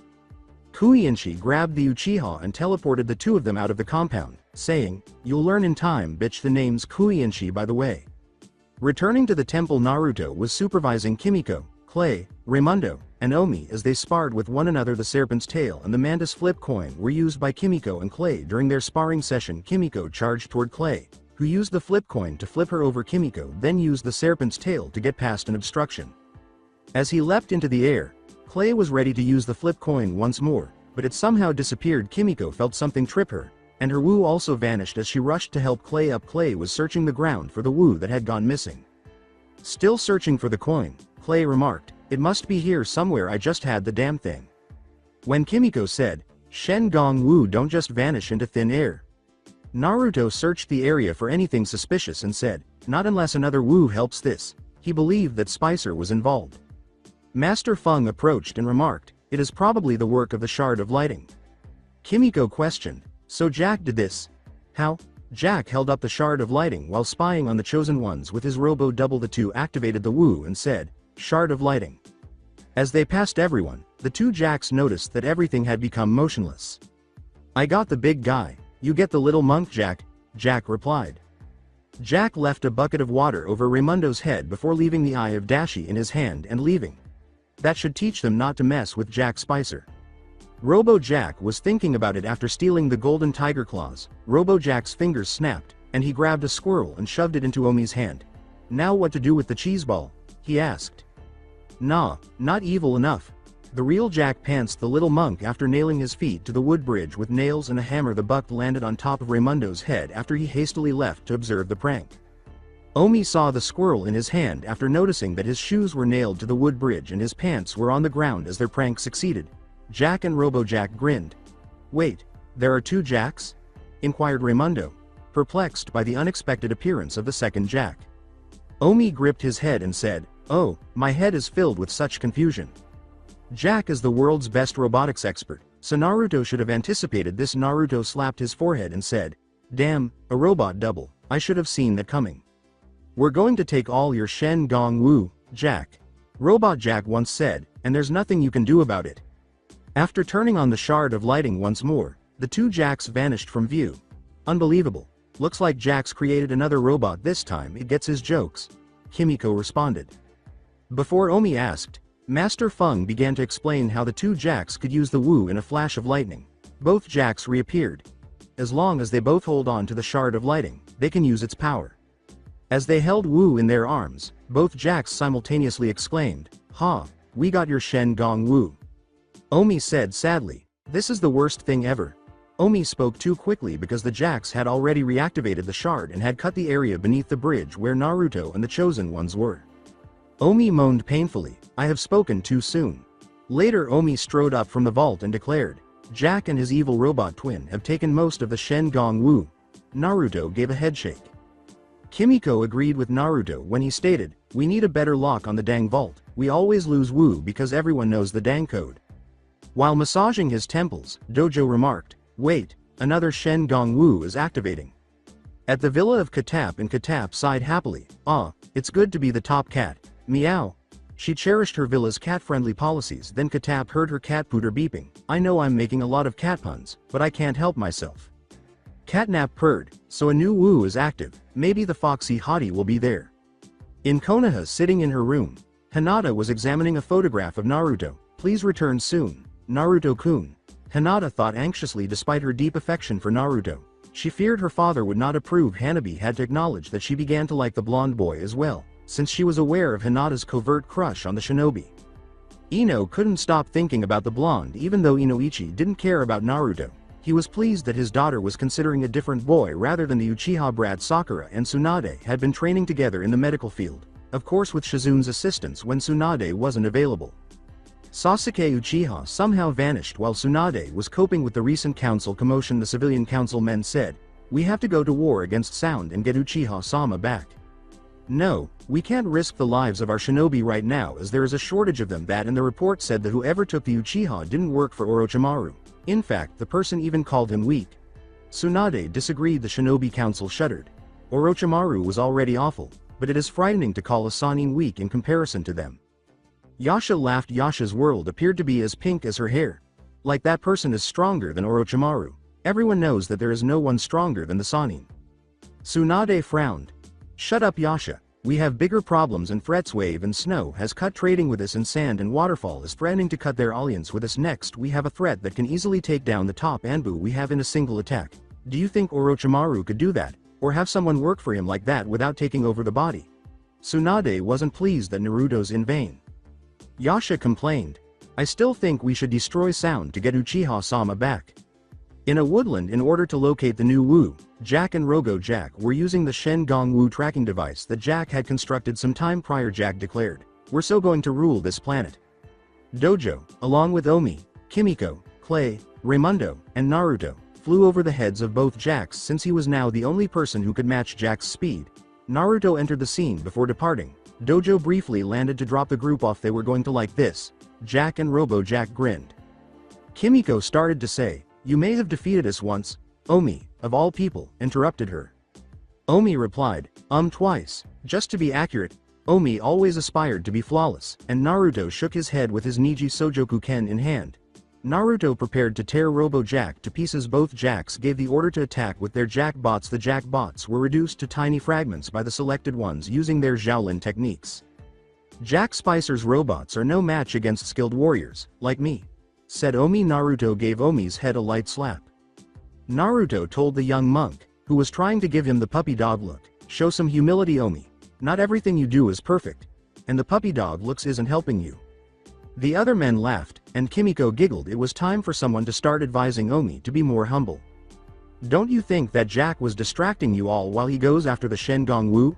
Dojo replied to the group after giving a nod of agreement. Naruto and the others hurried off to retrieve the Shen Gong Wu. With Robo Jack and Jack, the closer the two Jacks got, the faster the Shen Gong Wu detector beeped to his robot double. Jack remarked, we must be getting closer. Catnap grumbled, great, there are two of them now, another winner. Both Jacks whimpered, I am not a winner, isn't that ironic? It was Catnap who said, just go away Jack, you talking to me, Jack said. Robo Jack. Or were you talking to me? Like a cat, Catnap hissed, both of you, beat it. Catnap became enraged when both Jacks made funny faces while mimicking what Catnap said. Catnap hissed at the Jacks, who mimicked and hissed back as the three of them began to run. Catnap screamed, stop that, you are so annoying. However, the Jacks persisted in imitating her and annoying her. With a lot of rage in his voice, Catnap declared, that's it, I'm going feral on your butts. They discovered the Wu, which was silver and shaped like a manta ray. When Jack's gadget beeped quickly, Catnap was left behind as the Jacks swiftly ascended the tree more quickly than a cat could. Before Catnap could climb up and take the Wu from Jack and Robo-Jack, Naruto and the Chosen Ones swiftly arrived with a swift transition from irate to joyful. Catnap purred, "Well, if it isn't Mr. Foxy." With a ticked eyebrow, Kimiko grabbed Catnap and pulled her away. Kimiko remarked, "You and I need to talk, it's something that I don't want the others to hear." Well, except Naruto, because he's told me he can have multiple girls in his village, she thought. The two Jacks were about to take another Wu and begin another Shaolin showdown when Naruto leapt to his feet and grabbed the Shen Gong Wu. Clay remarked, "It hardly seems fair with 2-on-1, Omi and Raymundo concurred." Robo-Jack declared, "Not anymore, I'm a solo act now." Jack complained once more, "What? But I thought we were a team." "Maybe you shouldn't have installed an AI into that thing, then I wouldn't have double-crossed you like other evil partners do." Naruto then offers his opinion. Dojo read the rulebook while wearing glasses. "Well, because it's a three-way tie, then it became a showdown trio, kind of obvious." Naruto gave a shrug, "Meh. I challenge you two to a Shaolin trio, last man standing wins. I wager the tongue of Siping." Jack put his Wu on the line, "I wager the shard of lighting." Then came Robo-Jack, "And I wager the shroud of shadows." Jack whimpered, gesturing to the Wu in Robo-Jack's hand, "Wait, I change my mind. I want the shroud of shadows." Robo-Jack chuckled. The robot double-gloated, "Too late, it's already mine." Naruto was beginning to lose his temper. "Oi, can we get on with the showdown?" With Catnap and Kimiko. Catnap had been pulled away from the others by Kimiko so that she could speak with her. "Alright Catnap, it seems you're flirting with Naruto-kun. I want to know why." Catnap purred and giggled. "I think he is strong, handsome, and probably an animal-loving kind of person. Why do you ask, unless you're jealous?" Kimiko grinned. Kimiko surprised and shocked Catnap by saying, "I'm not so much as jealous, what I'm saying is that I'm willing to share Naruto with other girls." Catnap started to say, "What? But isn't polygamy kind?" But Kimiko interrupted. "Naruto's from a world where having multiple wives is allowed before you ask. Naruto is from an alternate universe where there are ninja who use a kind of energy for attacks. You and I, as well as all living things, have the same energy Naruto uses, but we don't use it much. But we're getting off topic. Naruto-kun can love more than one girl because of his big heart, and it helps with his shadow clone jutsu." Kimiko broke down in tears. With a sigh, Catnap considered it. Kimiko chuckled and said, "I suppose I can share, but if he rejects me I'm blaming you." Kimiko grabbed Catnap and dragged her to the showdown between Naruto, Jack, and Robo-Jack. "Naruto-kun won't have a reason to reject you. You're pretty and have many great qualities. I'm sure he will like you. Now let's go see the showdown." Flashes of Showdown to create a battlesphere arena. Tree branches grew wildly around Naruto, Jack, and Robo-Jack when the three of them said, "Gongyi Tenpai." At the same moment, Naruto began by leaping into the air and landing between Jack and Robo-Jack to push them down. Both Jacks lunged at Naruto, but Naruto ducked to avoid their attack. Robo-Jack told Jack, "Watch where you're going, Jack." Jack retorted, "No, you watch where you're going, Jack." Both Robo-Jack and Jack narrowed their eyes, totally forgetting Naruto. The two stood up and began fighting. Robo-Jack mockingly said, "I know every move you make, face it, you can't beat me." Jack said with a sly smile after learning that his Jack bots were cheating on Robo-Jack. Jack said, "At least I still got the robots on my side." Jack, hurt that his robots had betrayed him, said, "You can't trust people, ghosts, or robots. Fine, I don't need anyone's help." Naruto grinned as he allowed the competitors to battle it out until one of them was knocked out. Naruto thought, "Well, whoever takes down one, I'll take down the other." Jack quickly vanished after grabbing the shard of lighting and turning it on. Robo-Jack searched the area for any of Jack's spots, but sadly, Jack reappeared behind Robo-Jack and tore off his head. Naruto contemplated, that shard of lighting is more like Dad's Hirishin than the golden tiger claws." Jack held his double-headed robot and laughed as Jack sarcastically put it, "Oh, I'm so scared of you." Robo-Jack grinned since he was still able to wirelessly control his body. Shroud of Shadows. The shroud obscured Robo-Jack's headless body. Before being pushed back invisibly, Jack searched for the robot body and asked, "Hey, where did he go?" Jack was eliminated from the match after he fell through the branch walls. Naruto swiftly took the shard of lighting without the two of them noticing. Reattaching his head, Robo-Jack said, "Now for Blondie." With a sly smile, Naruto took out the shard, knowing he would enjoy it. Robo-Jack gave a little whine and said, "Hey, I thought Jack had that." Naruto began to describe, I stole it while Jack was busy making fun your minor headless problem, so prepare to get treated, Robo-boy. Naruto raised his sword. Shard of lighting. Naruto summoned the Wu, briefly vanishing in a burst of light before resurfacing behind Robo-Jack. Reflect. Fast forward moment running toward Robo-Jack, Naruto slashed through the robot's neck, torso, arms, and legs, then, excluding the head, Naruto put exploding tags on every piece that had been cut loose and kicked them. At last, Naruto pulled out a black marker and drew a mustache and goatee on the robot's face, as well as blackending some of its teeth. That's for pranking Kimiko-chan. A final look back, Robo-Jack's head, torso, arms, and legs abruptly separated and were pushed from the dome. The head then dropped into Jack's hands as the torso, arms, and legs all exploded at once. The robot's face made the chosen ones laugh, including Jack and Catnap. Robo-Jack, unaware of Naruto's prank, said, "Hey, what are you laughing at?"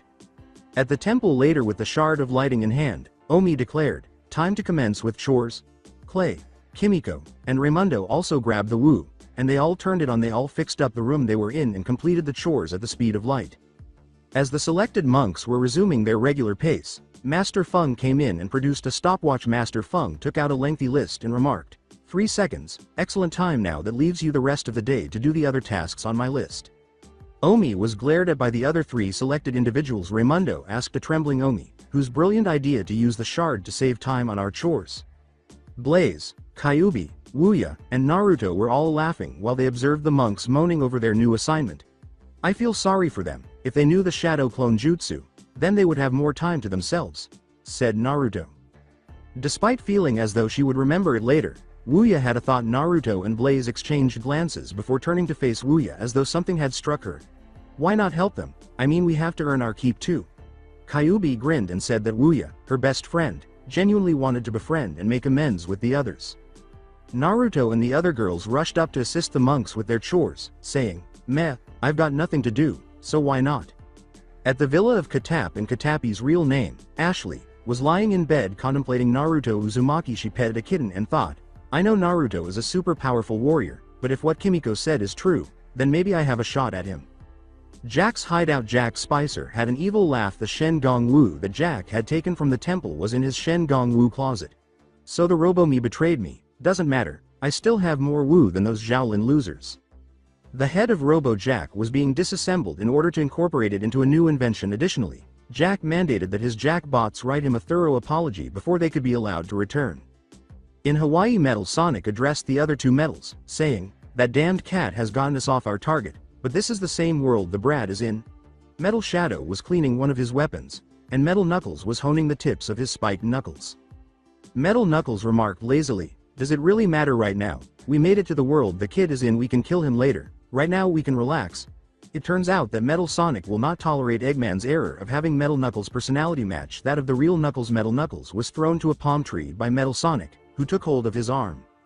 "Search for any chaos energy that was recently used. I want the boy so I can prove my existence." Metal Sonic gave the order. Metal Shadow obeyed.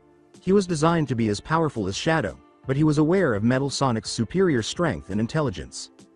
Metal Knuckles stood up and began assisting with the chaos energy scan. In the temple while meditating, Kimiko, Clay, Omi, and Raymundo heard an odd sound. Omi began to become agitated at the odd sound and remarked, "I am calm, my mind is clear, and I am not distracted by this most irritating of noises." His back was being scratched by Dojo. "I'd like to see how you'd last with a Shen Gong Wu rash."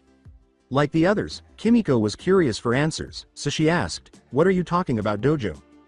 Dojo scratched her way inside. "There must be a whole pile of Wu waiting to go active, and my whole body is an itch of anticipation."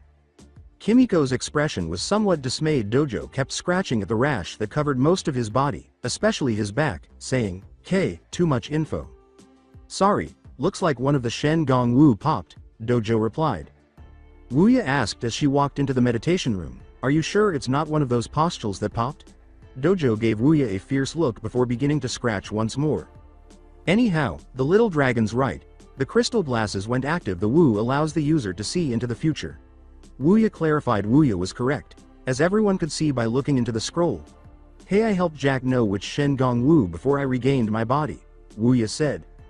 Omi's ego swelled as he declared, I already know my future. I will be the most wise, powerful, swiftest of all Shaolin dragons. Everybody rolled their eyes. Raymundo went on, you left out modest. Omi grinned. On Dojo's back later instead of Naruto, Wuya and the Chosen Ones rode on Dojo's back and scratched it. The others had to scratch Dojo's back with their hands, but Omi used the fist of Tabigong by mistake. Kimiko grabbed one of Dojo's shed scales. Ew. Let's hope those other Shen Gong Wu activate before you run out of scales. Kimiko responded. Wuya concurred because it was difficult to remove the dragon scales from her dress. As they flew over Russia, where Dashi had hidden the crystal glasses, the group felt colder. Dojo continued to scratch his back and remarked, next time I'm hiding the Shen Gong Wu in a tropical region next to a 4-star motel. The group was traversing a bazaar, which is the Russian term for a flea market. Kimiko looked around for anyone selling rash salve and remarked, well, this looks like the rural equivalent of a mall. Maybe they might sell us some salve. This rash was killing him, so Dojo hoped so. The local cuisine smelled luscious to Clay as he sniffed it. Omi stated bluntly, there is no time for snaking, we are looking for a hasty solution. For our pet gecko. Kimiko concluded her lie with the most earnest expression she could muster. Oh, my pals, I have a remedy for you if that's what you're looking for, the vendor said. Me? Kimiko asked how much salve they could get with a bill they had. The vendor held up a bag of goop, claiming it was an old family recipe for paint remover and itches. Dojo took the Russian bill and put it on the counter. The vendor then squeezed the bag, causing the orangish-brown goop to spill out and land in a large pile on Dojo, relieving his itching. Dojo pointed in a tone akin to a detector, sensing Shen Gong Wu, that away. Ah, your friend points to Old Town Temple, 2 kilometers north. You can't miss it, the seller replied. Change of scene. The structure of the Russian temple impressed everyone, and they all went to see a bust with the crystal glasses on it. Clay said, he wasn't kidding, you'd have to be a blind crow to miss this place. When everyone heard a buzzing sound coming from a snowmobile, Jack broke through the roof and rode his evil custom-made snowmobile in the Russian temple. The crystal glasses are in our grasp, Omi said, running to grab the Wu. Jack Spicer, master of evil, at your service. Wuya chose to deflate Jack's inflated ego, which was similar to Omi's. The others laughed when Wuya joked, Jack, the only thing you're the master of is being a master of annoyance. Jack was furious at the remark and was attempting to demonstrate his evil nature. As Clay, Raymundo, Kimiko, and Wuya drew their Wu and assumed fighting positions, Omi remarked, you cannot defeat us, Jack Spicer? Jack gave an evil smirk. Wuya and the Chosen Ones were taken aback when Jack said, tell you what, we make this interesting, just me versus all of you, no weapons. He then performed some battle poses before pressing a button on his control watch, which caused his snowmobile to start changing into a robot. When Jack's snowmobile bot raised its fists to smash the ground, the shock wave sent the group of warriors reeling back, and Omi remarked, I think that technically counts as a weapon. The robot was about to smash Kimiko if she hadn't activated the 2-ton tunic to deflect the fists. Wuya used some of her Halen powers to shatter the bot, sending the arm in the air to hit Jack out of the temple and smash his helipack. Technically you count as suckers. Jack laughed, using his helipack to steal the crystal glasses. Omi ran past the robot and attempted to catch Jack, but failed. Raymundo used his Sword of the Storm to send Omi through the hole to catch up to Jack after he climbed out of the ceiling hole to escape. Omi flew out and attempted to use the Fist of Tabigong on Jack, but Jack used the reversing mirror to reflect the attack, causing Omi to get a black eye.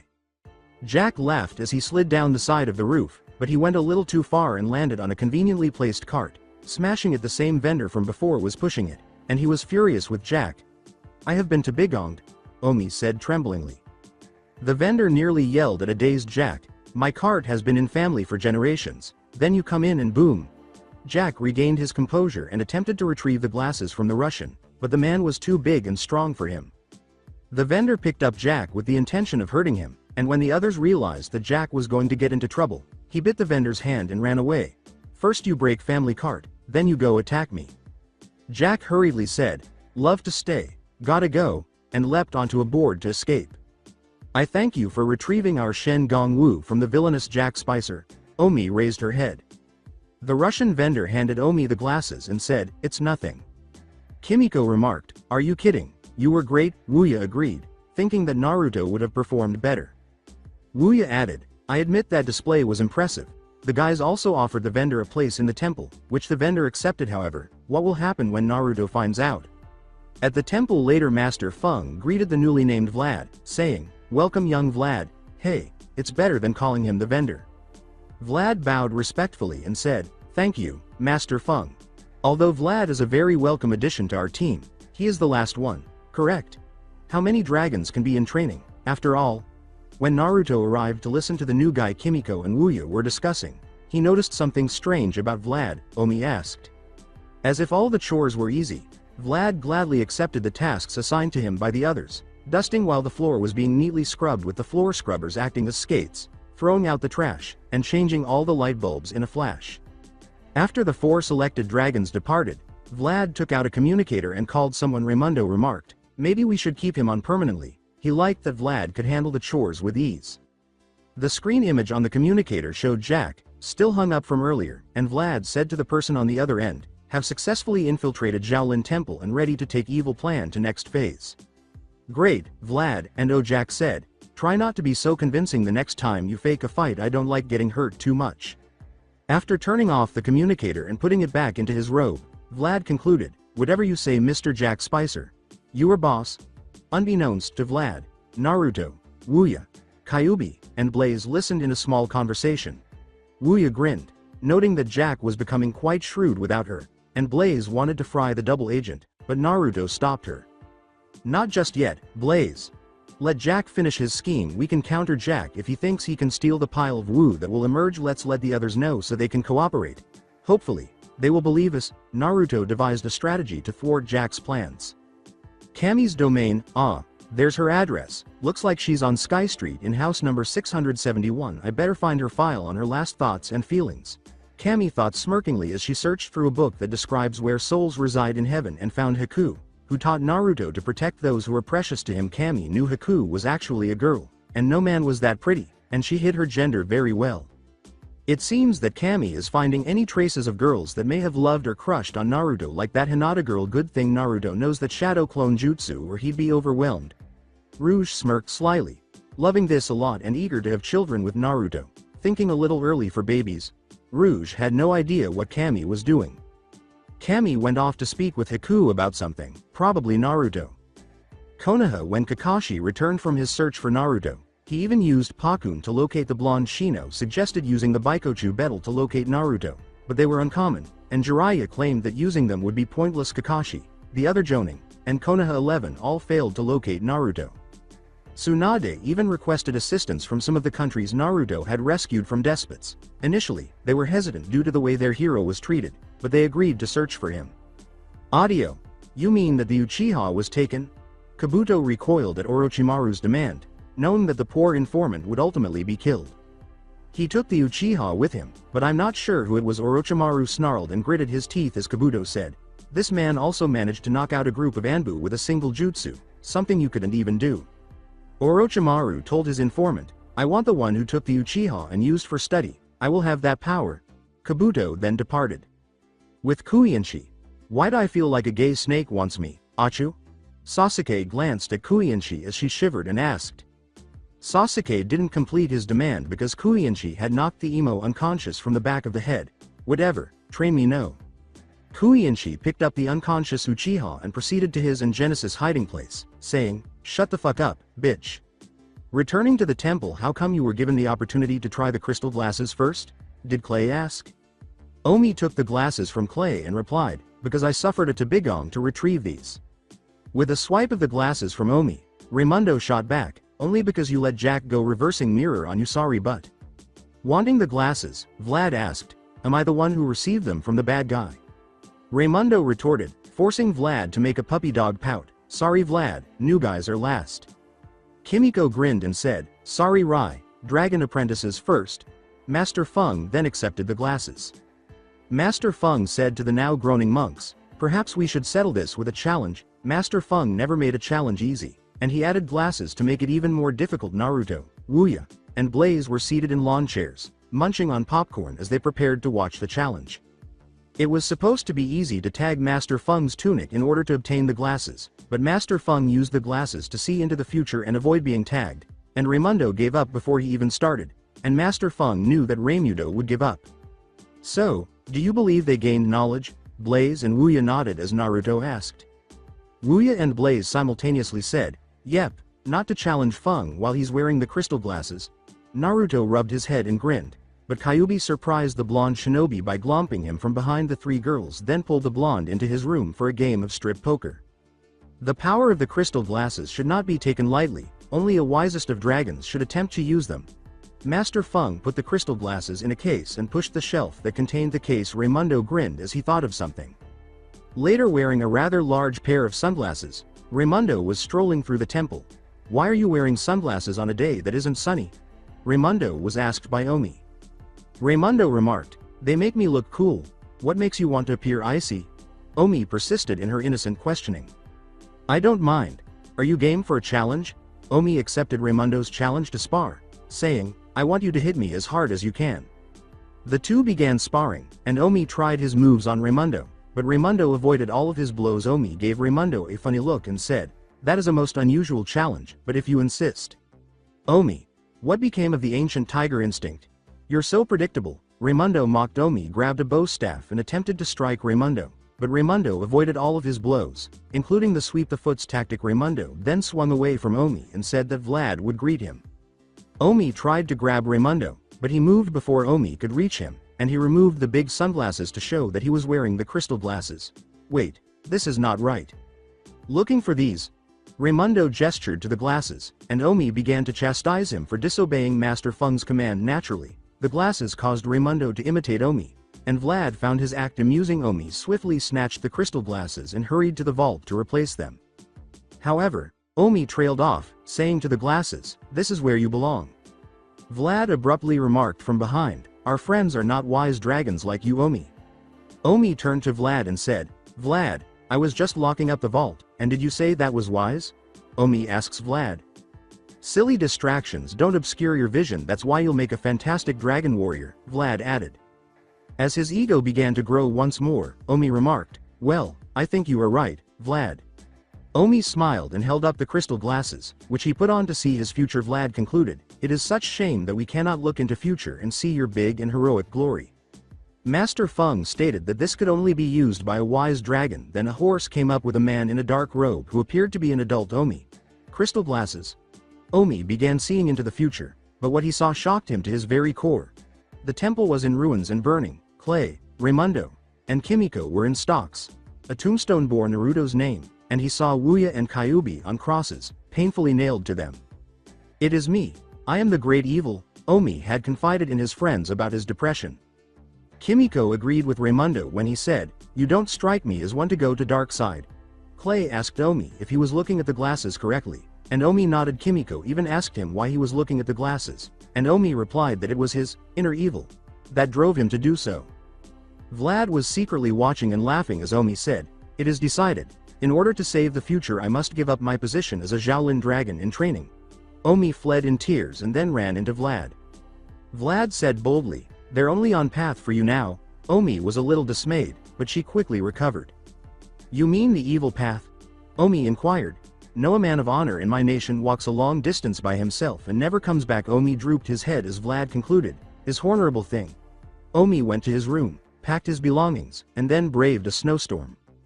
"With the monks and Naruto," Raymundo said in a worried voice. Guys, Omi's gone." Calmly, Clay remarked, "I'm sure Omi is practicing on his training." Raymundo took out a note and said, "No, I mean he's gone and everything." "Has anyone heard of this?" Vlad claimed to have known, but no one did, so Kimiko inquired. Raymundo had an epiphany and hurried down to the vault to retrieve the crystal glasses, which indicated that Omi would be near a frozen river at Hawkrock. "Hey, I know where we can look." With Naruto, Omi left the temple. Kimiko rushed into Naruto's room. Naruto's eyes widened, thinking that this might be part of Jack's scheme. Naruto began to ask, "Where?" but was abruptly interrupted by Kimiko as he mentioned the location. Kimiko scurried, "I thought he did. I told Raymundo to tell Omi." Naruto blinked and inquired as to whether Omi was aware that Vlad was a double agent. "He's near Hawkrock, but how he thought he would become evil is what I want to know." The two paused before slapping their foreheads. It appears that Raymundo was not listening. With Dojo, "Hi. Vlad, do you have any more Bobuska sap?" Dojo went into Vlad's room and looked for the itch remedy, but instead of finding some sap in Vlad's bag, he discovered Jack's reversing mirror. Unless, why would Vlad possess Jack Spicer's reversing mirror? "I must alert the others, I musta." Dojo ceased talking as Vlad struck him with a tiny hard bag. The spice house at last. All of that woo is becoming active after Jack's woo detection device went haywire. The only thing I want to hear from Vlad right now, Issa. As Vlad entered Spicer's lair, he declared, mission accomplished. Their goal was to separate Omi from the group so they could seize the Shen Gong Wu for themselves. By the time the others know what is going on, it will be too late, Vlad grumbled. And we'll be the only ones with the Wu returning to the temple. After locating Omi, everyone gathered around the fireplace. Raymundo discovered Dojo in the woodbox just as he was ready to add more wood to the fire after regaining consciousness. Dojo informed the group that Vlad was in possession of Jack's reversing mirror. To greatly confuse Omi, Naruto stated, so that's Jack's plan. He wanted Omi out of the way so we would look for him and they could get the pile of Shen Gong Wu. Omi uttered the words, how is that possible? Vlad is the most trustworthy, before Kimiko interrupted him. Vlad is really a double agent hired by Jack to separate us. We have to get to the Wu. Kimiko clarified. Scales fell off Dojo's body as he grew to his 50-foot form, disgusting everyone. Vlad had stoked Omi's anger, which caused him to break out of the ice.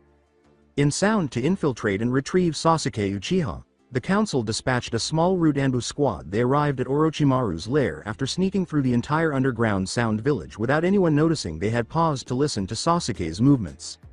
Orochimaru-sama, there's still no sight of the Uchiha or the one that took him. It is as if they never existed. Kabuto replied to his superior. Orochimaru was not happy because he had lost the one object he desired. With strong eyes he wanted to kill the thing closest to him that wasn't his INFment because he was so furious. Orochimaru-sama, this may sound crazy, but I think Sasuke left this world. There has been a theory that there are other worlds and it could be the only reason why both the Uzumaki and Uchiha are missing. Kabuto responded. Orochimaru thought that might be a remote possibility and rubbed his chin thoughtfully. After hearing enough, the root conducted a brief additional search of the tiny village before returning to Konoha. With the council, the report provided by the root Anbu was received by the civilian and elder council. A bald civilian yelled, this is absurd. Of course Orochimaru has Uchiha-sama somewhere in his village. Dangerously, Danzo asked, are you implying that my root can't find the Uchiha effectively? Which made the bald civilian perspire. I think it could be possible. In all my years I have encountered unbelievable things, and if the demon could disappear off the face of this planet, then it could be possible for Uchiha-sama. Homura replied with wisdom. Kaharu, Danzo, and the other people who thought Homura were all in agreement with him. The plump civilian had a thought. Do you think the demon created a world-hopping jutsu and Uchiha-sama copied it? There could have been that possibly. In agreement, the other council members created a new petition calling for Naruto's execution and the theft of the Namikaze compound's secrets. In a cavern of stone in a cavern beneath a pyramid, Jack and Vlad were on the verge of stealing the substantial quantity of Shen Gong Wu. The monks, Naruto, Blaze, Kyuubi, and Wuya sliding down the tunnel slope was what stopped them in his battle stance. Clay declared, if you don't mind, we'll take all the Shen Gong Wu. Vlad said in a startled tone, but how? You shouldn't have found Omi so fast. Holding up the crystal glasses, Raymundo remarked, we took a shortcut. Jack said icily, Jack bots, attack. The Jack bots began firing at the group after blowing. Kyuubi exclaimed, oh, may I take care of the pathetic bots? Everyone gave a nod, and Kyuubi tore through the feeble robots like tissue paper. Vlad attacked Kimiko after charging at her. Vlad took the 2-ton tunic from Kimiko after she used it. When Raymundo ran around the cavern and grabbed a Wu, a Jack bot Flewa, or rather, Rana, into the cavern and attempted to seize the Wu. The Jack bots were interfering with the others' attempts to gather the Wu. Vlad remarked, it was so simple to trick your mind, Omi. When you looked in crystal glasses, you saw reversed future. Omi and Vlad seized a helmet that was on a stalagmite. Omi became even more irate with Vlad and issued a challenge to a Shaolin showdown. Being the first person out of the cave before it filled with water was the object of the game. Omi wagered the crystal glasses, while Vlad wagered the 2-ton tunic. Start with numerous stone walkways. The cave transformed into an underground water dome for unknown reasons. There were floating gold heads with cone ends all around the stone paths. The entire area started to twist and turn as the water started to swirl like a whirlpool. The Hemet Wu flew out of the dome as the two yelled, Gong Yi Tenpai. Vlad ran to the direction the Shen Gong Wu went after kicking Omi to a nearby floating head. Before he struck the gold head that Omi had guided, Vlad asserted, it is no contest beating one so puny. Vlad was pursuing Omi as he leapt off the head and followed the trail. Omi pushed a few floating heads down at Vlad after utilizing the area around him. After dodging a few, Vlad activated the 2-ton tunic and used the tunic armor to run through the obstacles. While Vlad simply ran through the incoming traps, Omi used the crystal glasses to anticipate and avoid them, and both of them avoided getting hurt.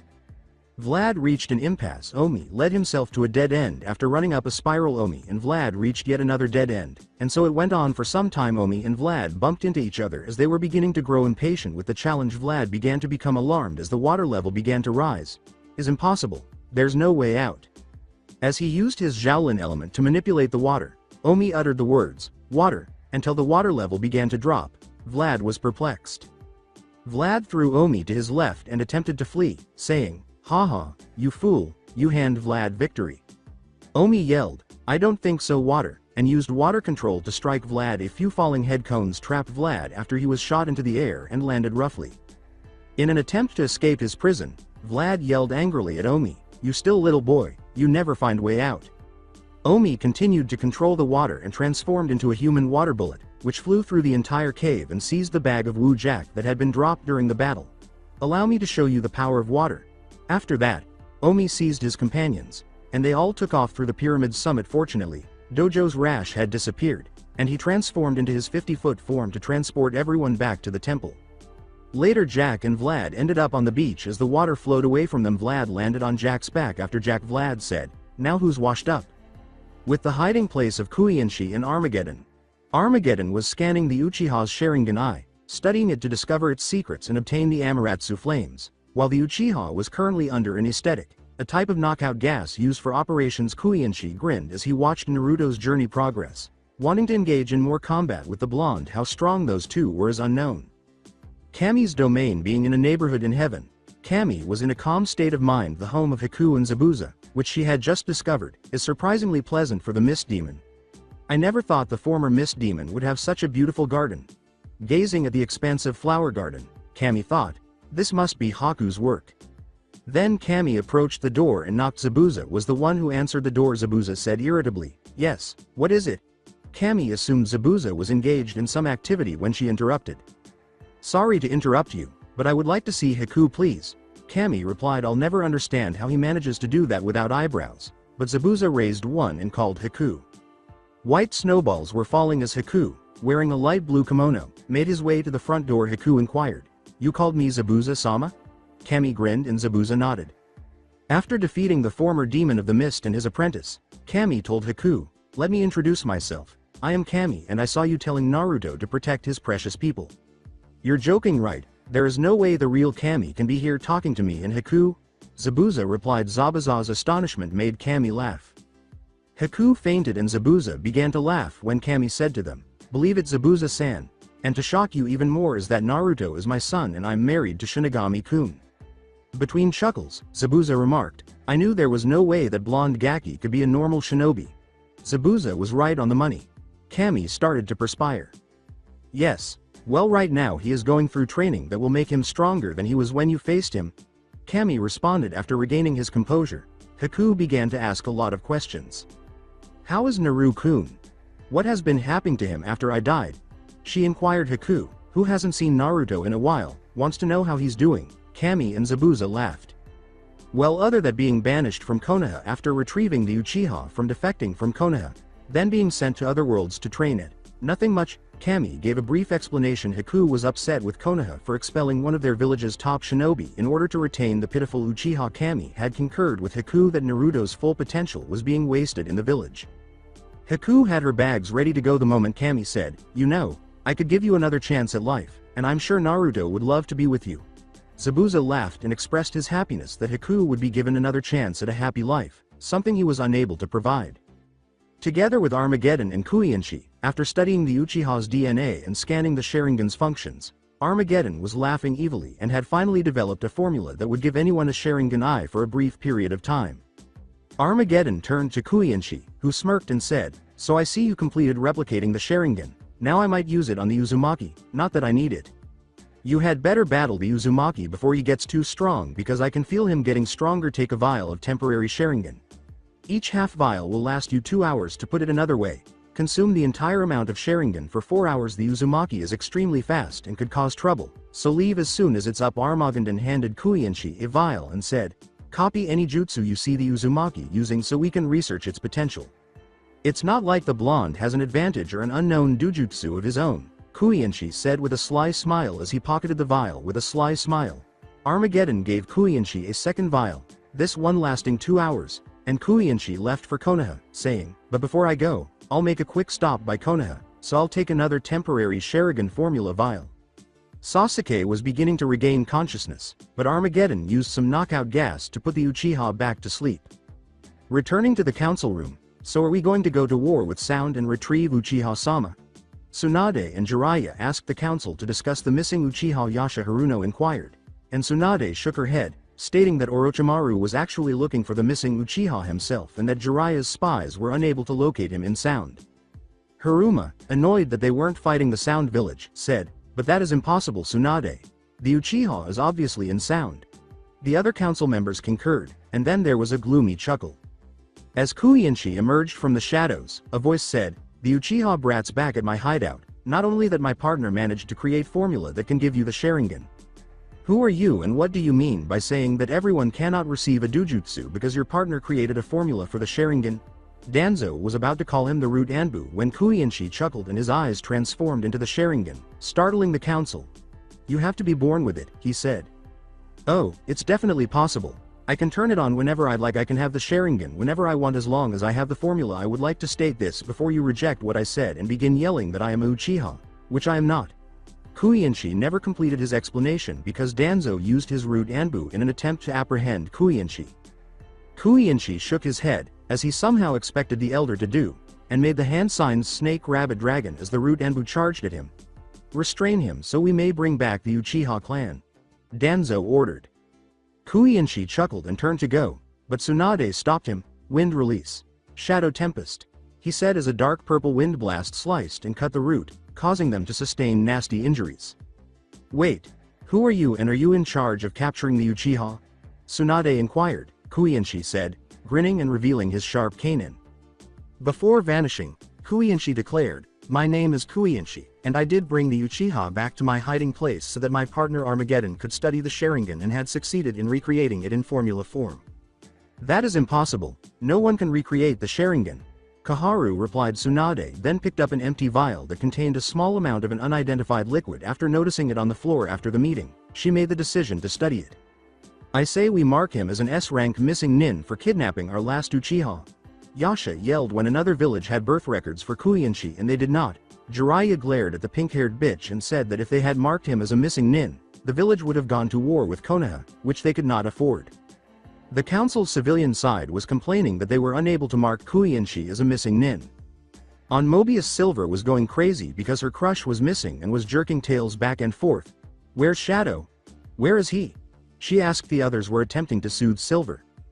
Before this could go any further, Shadow returned with the generator, dressed in shorts and a Hawaiian t-shirt, sunglasses, and a straw hat. At last, they drank fruit punch from a coconut that had a straw and umbrella. Shadow asked the bewildered group, "How long have I been gone?" With a bewildered tone, Knuckles said, Shadow, where did you go?" Tails fainted as Shadow grinned and claimed to be in Hawaii at Earth. If it was just Shadow teleporting, it was that strong Sonic was relieved Eggman wasn't present to use this generator because otherwise, things would get really messy. Then Silver leapt onto Shadow and gave him a tight hug. Silver kissed Shadow on the cheek and said, "Oh Shadow, I missed you." Shadow seemed unconcerned. For memory purposes, Amy snapped a photo of the scene beside the dimension gate. Shadow positioned the chaos energy generator. "So Shadow, you were in Hawaii, what all did you do?" Cream responded. Shadow informed them that he unwinded and gave Silver a lot of thought. Squealing, Silver gave Shadow the tightest hug she could. Things were starting to get interesting today. At Sound, Orochimaru-sama, "I have discovered the name of the one who took the Uchiha, and it turns out he had the Sharingan as well." Kabuto replied. The idea of a new, strong body with the Sharingan made Orochimaru snicker. Orochimaru said, "Tell me Kabuto, what was his name before I take his body over?" After confirming that it was Kuiinshi, Kabuto nodded and described what had happened to Danzo's root Anbu during their attack on Kuiinshi. Orochimaru wanted the body even more now, and he was drooling. Kabuto bowed and went in search of Kuiinshi, saying, "Kabuto, I want you to find this Kuiinshi and bring him here now." Then Orochimaru laughed. Orochimaru salivated at the prospect of possessing Kuiinshi's level of power, saying, "Soon that power will be mine and I will become unstoppable." Mindscape in his mind, Naruto was waiting for his mother while seated in a tree. Hello Naruto. I know you're wondering why I called you here. It seems that the Uchiha has disappeared with the help of a rogue world traveler, or two world travelers are kind of what you do.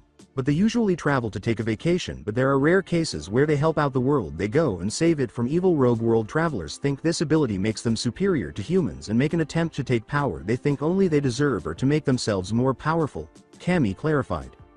Naruto calmly remarked, the Teme was taken by some bad guys with world traveling powers, no biggie.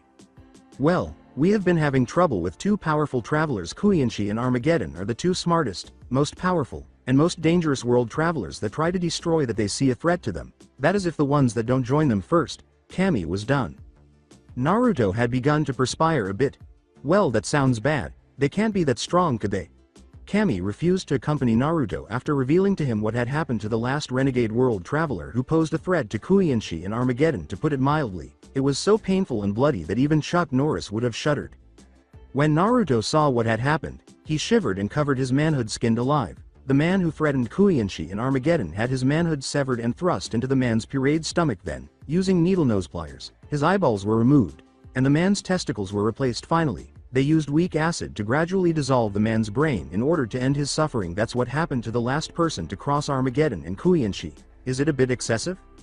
That might have been too scary for you, but you get the point of how dangerous they are, and they have many subordinates working for them. Most of them are as powerful as Jonin and some are even as strong as a Sannin or Kage. Kami had made the point. Naruto's eyebrows went up before learning that Kuinshi and Armageddon were more powerful than the three Sannin and all five Kage combined. He said, well, that such doesn't sound so bad. He vowed to train harder than ever before and create some bloodlines to complement the styles he was learning. After hearing that, with a smile, Kami gave her son a hug. Naruto nodded and walked away, saying, good luck. Naruto, never forget that your father and I will always love you. With Shinagami, he sent some nightmares into Yasha's dreams while Shinagami was having the most fun he had ever had. Horses, a bed, restraint equipment, whips, and gags were all part of the nightmares. You can speculate about the outcome of this. I can't believe the bitch is somehow enjoying it. Then again, she is a whore that tried flirting with me when I was Minato. The death god was thinking. He took out a book and made the decision to summon Lucifer to torment the bitch who went by Yasha Haruno. This should make for a good laugh, Shinagami thought. In the temple with Kyuubi, Blaze, Wuya, and Kimiko by his side, Naruto awoke in his bed. Naruto hurriedly said, girls, wake up, I have some bad news. Concerned for Naruto, Kimiko, Wuya, Blaze, and Kyuubi hurried to their feet. What is it, Naruto? Inquired Kimiko with a sigh. Naruto started to explain the situation. It turns out the Teme had help leaving Konoha again, and this time out of the shinobi world. Kyuubi was perplexed. Kimiko looked at Kyuubi bewilderedly and questioned what a world traveler was, saying, but how is that possible? He's not a world traveler. Naruto described the rogue travelers and what world travelers were.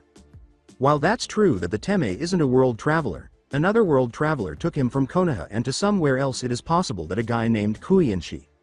Kyuubi was concerned that the two most dangerous might seriously hurt Naruto and attempt to steal the Tenshugen and Tenkan chakra. Kuinshi. He took the Uchiha, that means he and Armageddon after the Amaterasu flames. This could prove to be a major problem if they find out about your Tenshugen.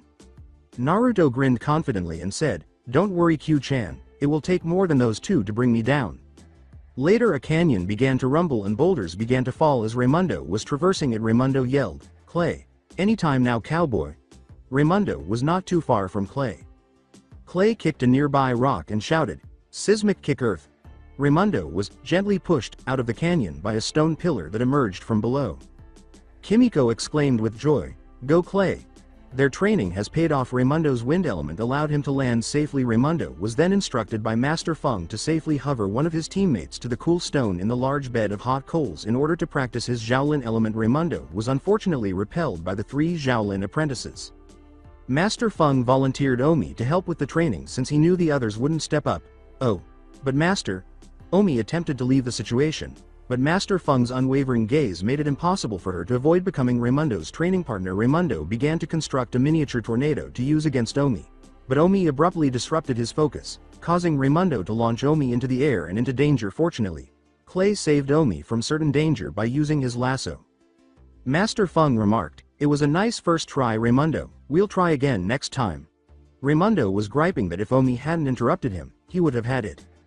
Kimiko showed Raymundo, Clay, and Omi a video of a recent robbery in Hong Kong and said, "That's weird, look at this news reports of a string of heists involving strange powers."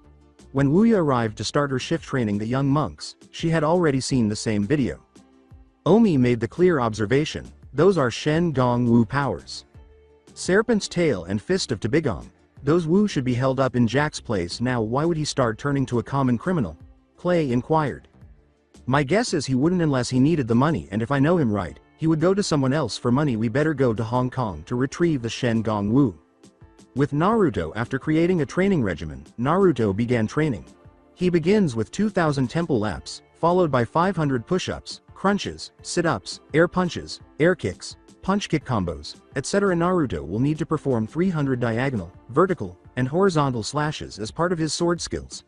I think I'm going to please Lee by doing this. As he began to run laps, Nato thought, this kind of training should kill me, but it won't because of my amazing healing factor even after Kyuubi-chan left my body. Jack's lair. Man, I'm glad that I finished the yes bot. Now I have to get my Wu back from Pandaubba. I'll steal them from right under his nose. Genius, no? Jack told the yes bot. As it gave Jack a muffin and a glass of milk, the yes bot said, Genius, yes Jack. You want a snack?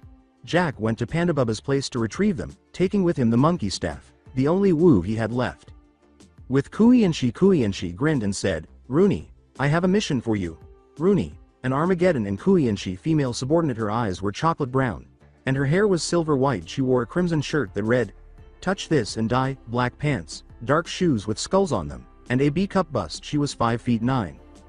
Before bowing, Rooney gave Kuiinshi a quick glance. Who is my mission master, Kuiinshi? After Armageddon handed him the vial of the Sharingan formula, Kuiinshi handed it to Rooney. I would like you to go take on a young man named Naruto Uzumaki. We are uncertain if he would join us, but he became a world traveler like us. I would like you to invite him to come along, Kuiinshi began. What if he declined? Did Rooney ask? Rooney nodded and teleported to the world where the blonde was because Kuiinshi knew where Naruto was. Kuiinshi smirked and said, I want you to fight him and test his power, seeing if he's a threat to us and possibly destroy him. Kuiinshi laughed and went to watch the show. In Hong Kong, when Dojo arrived in Hong Kong with the others on his back, the monks and Wuya began searching for something odd when a man in a white suit wearing a panda mask appeared. The man had the serpent's tail and had used it to escape from a robbery. Omi, Clay, Kimiko, Wuya, and Raymundo followed the man and separated to apprehend him using the falcon's eye. Raymundo was able to spot the masked robber moving between buildings, and he yelled, I got him. He leapt down in front of the masked robber to capture him, but the robber got through Raymundo. What took place? Dojo inquired. Raymundo began his speech by pointing out what Raymundo had done wrong and gloating a little that he was a Shaolin apprentice and Raymundo was not. I had him, but he slipped through my fingers and I think my lunch. Why Jack would hire a henchman to steal common valuables is still beyond me. An elderly man approached and said, Kimiko asked. Confused, Omi questioned who Pandaubba was. That man was servant of Pandaubba. With Jack knowing Pandaubba's security measures regarding valuables, Jack managed to get past the guards outside and enter Pandaubba's mansion, entering the room next to the Shen Gong Wu using the monkey staff. Jack broke through all of the laser tripwires that were revealed. He said, back to Jack. Then he began to screech like a happy monkey, and 2 guards entered the room, one of them carrying the serpent's tail. Jack attempted to flee, but he ran into Pandaubba, a big man who resembled a panda. After saying, never steal from a thief, Pandaubba seized Jack and dragged him to his face. Jack began to say, Pandaubba, I just came here to but Pandaubba interrupted. To tell me you lied to me and these are Shen Gong Wu with powers that only a man can dream of. Jack exclaimed in surprise, how did you find out? Jack was dropped to the ground by Pandaubba. Pandaubba held up a sheet of paper with the names and activities of all the current Shen Gong Wu listed on it, saying, you left your cheat sheet in the left jetbutsu. Jack thought, I knew I was forgetting something. How about an agreement? Jack bargained. I can get you a lot more Shen Gong Wu. How? Pandaubba inquired, all in due time partner. With Naruto after completing his training for the day, Naruto was taking a break before beginning his bloodline training when he heard a female voice say, so you are the one Master Kuiinshi told me about. Naruto turned to see a woman with silver white hair who was a little taller than him. Who are you? The woman with the silver white hair smirked and laughed when Naruto asked. With a sly grin, Rooney declared, "I am Rooney, servant of Kuiinshi and Armageddon and your demise if you do not join us." Naruto pulled out his sword and assumed a stance. Play Hiroshi Kitadani's Revolution. Like I would join your bosses, if you're going to fight me then bring it. Naruto and Rooney, who had consumed the vile Kuiinshi had given her prior to meeting Naruto and obtaining the Sharingan, charged at one another with the intention of destroying one another. While he may not be affected by fire, he doesn't want his enemies to know that yet, so he focused the earth part of his chakra into his foot. Naruto delivered a quick horizontal slice, but Rooney activated the Sharingan and avoided it. Rooney made the hand signals for a fire jutsu that Naruto is all too familiar with. Fire style, Grand Fireball Jutsu. As he slammed his foot into the ground, Naruto yelled, "Seismic kick, earth!" The ground shattered and stone pillars rose to strike Rooney, but she ducked. As she attempted to perform the kick but discovered she was unable to replicate it, Rooney remarked, "I can do that too, seismic kick, earth." Naruto then attacked Rooney. When he sent a huge amount of wind chakra in the shape of a falcon, it transformed into pure wind and blew Rooney away from Naruto's training area. Naruto said, "Wind style, Falcon Storm Jutsu." As Rooney stood up and charged at Naruto, she thought, how did he do that? He didn't even use hand signs, and I can't copy it if there aren't any hand signs. Naruto then leapt into the air and launched an air somersault to use Kimiko's move. Judile Flip. Fire. A circle of flames encircled the flipping yellow blonde, unable to replicate the blow. Rooney leapt out of the way, and when Naruto landed, the flames split apart and redirected toward Rooney's location. Rooney dove into the trees to escape the flames, and Naruto snatched his sword and directed water chakra into the blade, which caused the blue gem on the blade to glow. Water slash. Rooney leapt to the ground and fled to prevent the tree from falling on top of her as Naruto swung the Niji Sojuko Ken diagonal upward, sending a thin blade of water through the tree. Until Naruto used his sonic speed to appear in front of Rooney with the Tenshugen active, she was left wondering, this bastard is tougher than I thought, and how can he do jutsu without hand signs? Naruto put his hands on Rooney's head and sent Tenkan chakra to his Tenshugen, which glowed and spun, enabling Naruto to activate its ability. Naruto then sent chakra into Rooney's eyes to destroy the temporary Sharingan, so your masters managed to recreate the Sharingan, too bad it won't last long. Before the Sharingan took away the tickling sensation in her eyes, Rooney struggled until she managed to escape Naruto's hold and attempted to reactivate the Sharingan, but was unsuccessful. "What did you do to me?" Rooney insisted. Rooney retreated before making hand signals for another jutsu as Naruto pointed the tip of his blade at her and said, "I took away your temporary Sharingan, that thing was always an annoyance." As she hurled numerous fireballs at Naruto, who was able to avoid the jutsu once more because of his super speed, Rooney declared, "Fire style. Phoenix Flower Jutsu." Naruto directed both wind and fire chakra into his lungs. Wind style. Great Breakthrough and fire style. Phoenix Rage Jutsu. Naruto struck Rooney with a huge gust of wind and a bird-shaped fireball, which grew in size and speed due to the fusion of fire and wind. Rooney gasped because she had never seen this kind of fire jutsu before and attempted to avoid the combo attack, but failed and was burned. The left sleeve and the left side of the shirt's chest were burned off, exposing the pink bra Rooney was wearing. Rooney blushed and became enraged at the sunny blonde, saying, "I'll get you for that." She charged at Naruto to avenge him for damaging her favorite shirt. With the help of the Tenshugen, Naruto attempted to block all of Rooney's punches and kicks, thinking, "Damn, she's strong, maybe this is the perfect time to try out my shape-shifting powers. I can figure out how well it works in combat." Naruto also charged, sensing that this would be a drawn-out battle. "What's wrong, Uzumaki? Are you getting tired?" Rooney made fun of Naruto, who smirked before charging when Rooney attempted to target him with the Grand Fireball Jutsu.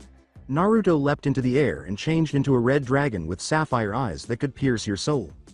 The Naru dragon then launched a dozen fireballs at Rooney, which were about the size of a fully loaded minivan. Let's just say that all of the fireballs struck Rooney, burning off her clothes completely. Rooney blinked and rubbed her eyes, saying, "Whoa, didn't see that coming." She screamed and attempted to cover herself. Rooney briefly vanished and then reappeared wearing the same outfit she had started in. "I am going to kick your ass for that. Wait here, I have to get some new clothes on." The roaring of the Naru dragon was like thunder in the sky, and Rooney remarked, "I must say, he knows how to make a stylish war cry." The Naru dragon swooped down toward her, approaching her like a meteor on fire. Theme conclusion with Kuiinshi. When Kuiishi watched the fight, he was troubled by the yellow blonde's ability to perform jutsu without using hand signals. "That bastard has gotten strong, not stronger than me yet, but strong enough to harm me at least," Kuiinshi thought. I'll test him later. He turned away and left the Shaolin world. I think this kid could be the key to limitless power, was Kuiinshi's final thought before departing the world entirely and leaving Rooney to deal with the Uzumaki. It was interesting though, I never expected the bastard to have that weird dojutsu and to use it with some kind of gold chakra. That is impressive.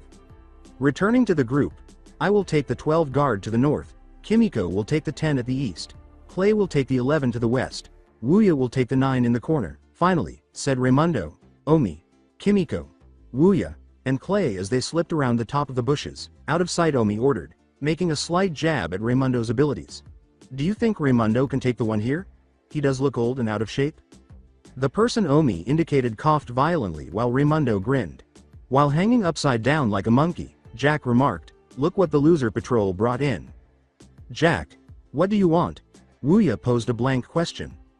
I'm here for the same reason you are, to get back what Pandaubba stole from me, Jack replied. Stolen?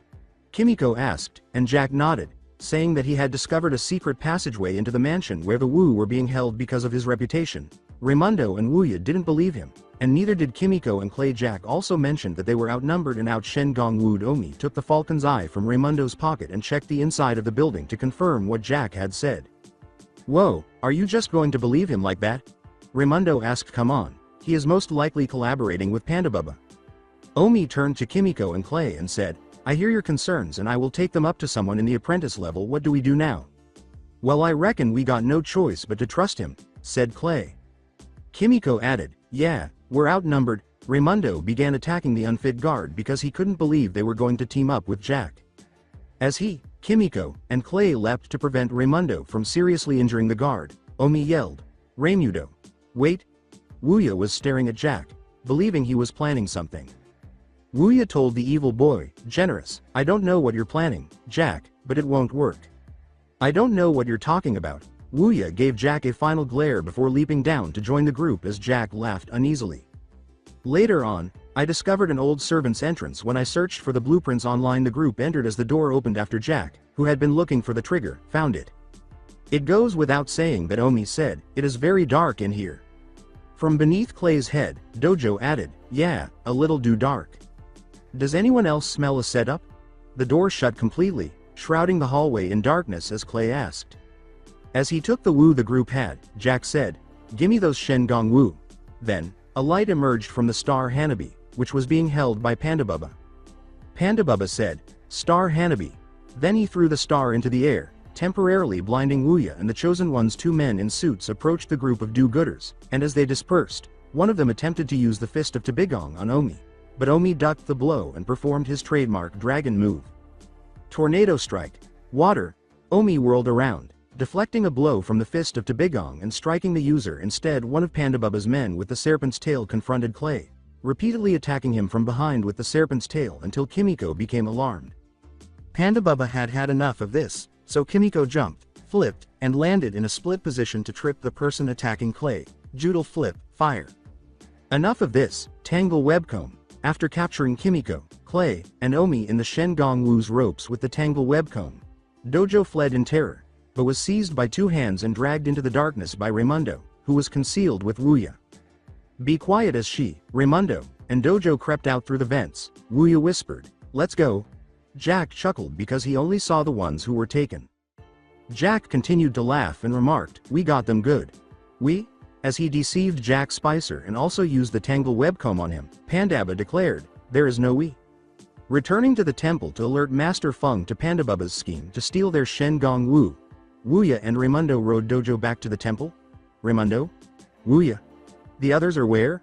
As Blaze entered, Master Feng asked the 2. Raymundo said, they've been kidnapped by Pandaubba. Wuya described Pandaubba as a criminal in Hong Kong who resembled a panda, and Blaze questioned who he was. As he described his plan, Raymundo remarked, I have a plan but I have to do it alone. Master Feng began, Raymundo, this is all very sudden and you are.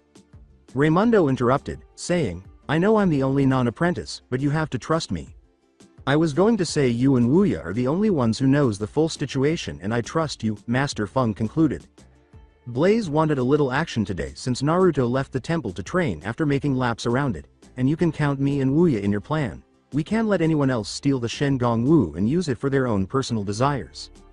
In the Shen Gong Wu vault, later using the Longi kite to help them land, two of Pandaubba's subordinates flew down and discovered the Wu vault was open. They descended the stairs to find Raymundo, Wuya, and Blaze waiting for them.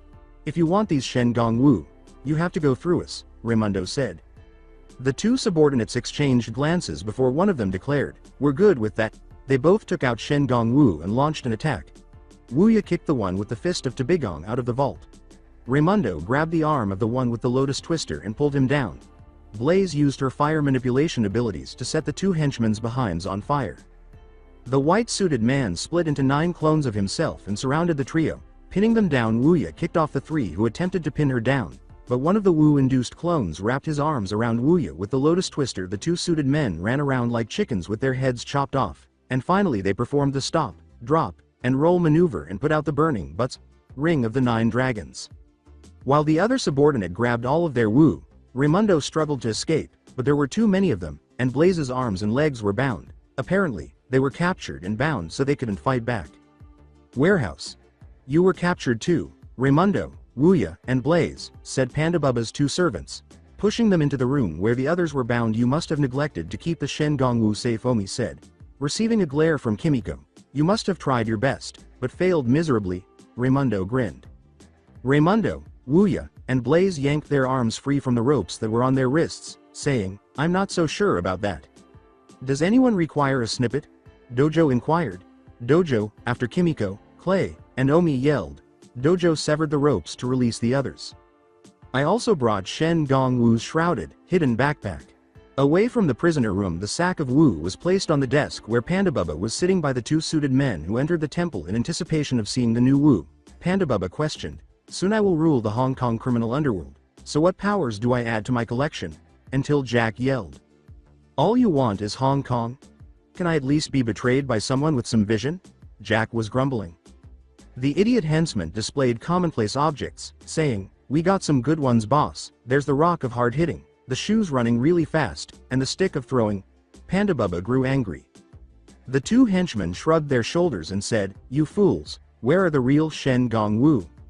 As the others went on, one of the fools remarked, "We don't know, boss. We thought these were Shen Gong Wu." Pandaubba gave the 2 fools a deathly glare. "Anything you would like to add before I hurt you?" One of them quickly squealed something to save their asses as the 2 grew anxious. Pandaubba folded his arms, demanding evidence, and said, "As we were flying to the temple, we saw a real dragon fighting a strang girl that can do weird attacks. Honest." The person who witnessed the altercation pulled out his cell phone and showed Pandaubba the photos he had taken. As Pandaubba and the 2 foolish goons made their way to the room where he kept the monks, Wuya, and Blaze, they were taken aback. Excellent. If we can capture and train this dragon, I will rule Hong Kong with an iron fist. For now we must figure out where the other Shen Gong Wu from our captives." 2-ton tunic, 3rd arm sash, orb of Tournami, eye of Dashi, fang of the Firestrom dragon, fang of the Lighting Wolf. They were able to flee after the group yelled out their Wu and destroyed the room's walls. Pandaubba raised his fist and commanded, "Get them, fist of Tabigong." Kimiko took the fist of Tabigong directly out of Pandaubba's hands using the 3rd arm sash. Jack struggled to free his arm from the ropes that held him in place. Through his watch, Jack gave the order, "Jack bots, attack." His robots then materialized and launched an assault to freeze the bots. Omi combined his Shaolin element with the orb of Tournami. The conflict went on until a silver-haired girl wearing a red t-shirt, dark pants, and skull-studded shoes entered the fray. One of the henchmen pointed to the girl with the silver hair and said, "That's the girl that was fig-hitting the dragon." The dragon that had been spotted then entered through the window and changed into Naruto. Naruto charged the Niji Sojuko Ken with fire and wind chakra, causing a tornado of fire that destroyed Jack's droids in the warehouse. "You're not getting away that easily, Rooney. Our fight is only just warming up." After taking off, the Shen Gong Wu landed all over the ground. Naruto apologized with a sheepish smile and said, "It looks like it's a free-for-all, and next time don't do that." With the exception of Rooney and Naruto, who were engaged in combat, everyone rushed around and collected the Wu. In order to obtain the Lotus Twister, Kimiko wed one of the goons. Omi grabbed the Star Hanabi after crashing his orb of Tournami onto a Jackbot that was still alive, being cunning with the 2-ton tunic. Clay took the Wu from the other henchman after dropping it on him. Jack and Raymundo both landed simultaneously after diving at the Longi kite. Raymundo began, "Jack Spicer, I challenge you to a..." But Pandaubba interrupted. "A Shaolin trio." Pandaubba was wielding the fist of Tabigong once more while clutching the Longi Kite's tail, crossing the finish line and being the last boat to float were the challenges. They yelled, "Let's go! Shaolin Showdown, XS flashes!"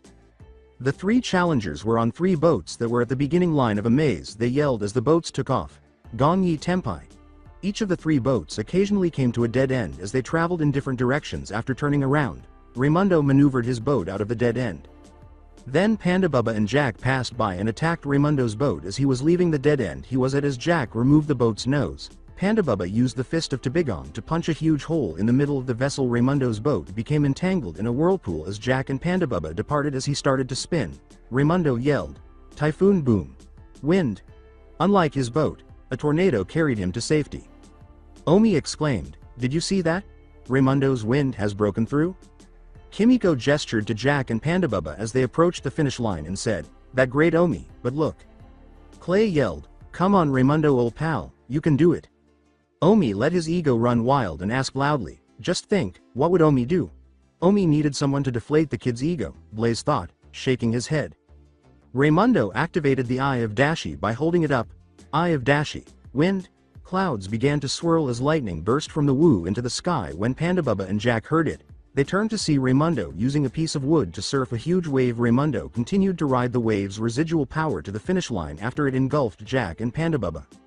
X end. Way to go Rai, partner, was uttered simultaneously by Kimiko and Clay.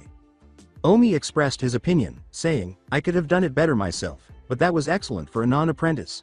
Wuya's perspiration stopped when Blaze shook her head. Omi's ego was growing too large. When Raymundo and the others asked, "Hey, where's Naruto?" they discovered him having just finished fighting the silver-haired girl. Declaring that their battle was far from over, the girl with the silver hair vanished. Wuya said, "Okay, what was that about?" The silver-haired girl, Rooney, was employed by Kuiinshi in Armageddon, Naruto clarified. Blaze, Wuya, and Kimiko frowned. Raymundo asked Omi and Clay, who were not informed, "Who the hell is Kuiinshi in Armageddon?" With a nod, Naruto began to explain. Kuiinshi and Armageddon are rogue world travelers that look to make themselves more powerful. They make even Kyuubi worry because they are so powerful. The person I fought was one of their subordinate. Rooney, she has to be at least as strong as the cage rank. That sounds scary. I hope we don't have to face her too soon, said Clay after training and fighting Rooney. Naruto was even more exhausted, so he nodded and hoped for the same outcome. Danzo's workplace. Regarding the Uzumaki, Danzo was meeting in secret with Homura and Kaharu. Kaharu questioned, "Danzo, have your forces found the Kyuubi yet?" Danzo gave a headshake. Danzo frowned and remarked, "The demon is smarter than he looked. He must be hiding somewhere in the western countries." Homura rubbed his forehead and sighed. He was suffering from a terrible headache. "If we don't find him, our plans will not come into fruition. I don't even care if we have to swipe him up in front of Tsunade. We must have our weapon to rid us of the other demons and rule the shinobi world." Sarutobi was a fool not to use him as a weapon of the leaf. Homura provided an overview of the strategy. "I have heard that Kumo has 2 Jinchuriki, one of which is a female. If we capture her, we may breed her with the Kyuubi to make more weapons." Kaharu asked, smirking. The other 2 elders desired to seize the other Jinchuriki, who might be female, and use them as breeding animals. That's it for today. I hope you guys enjoyed this great story. See you in the next one.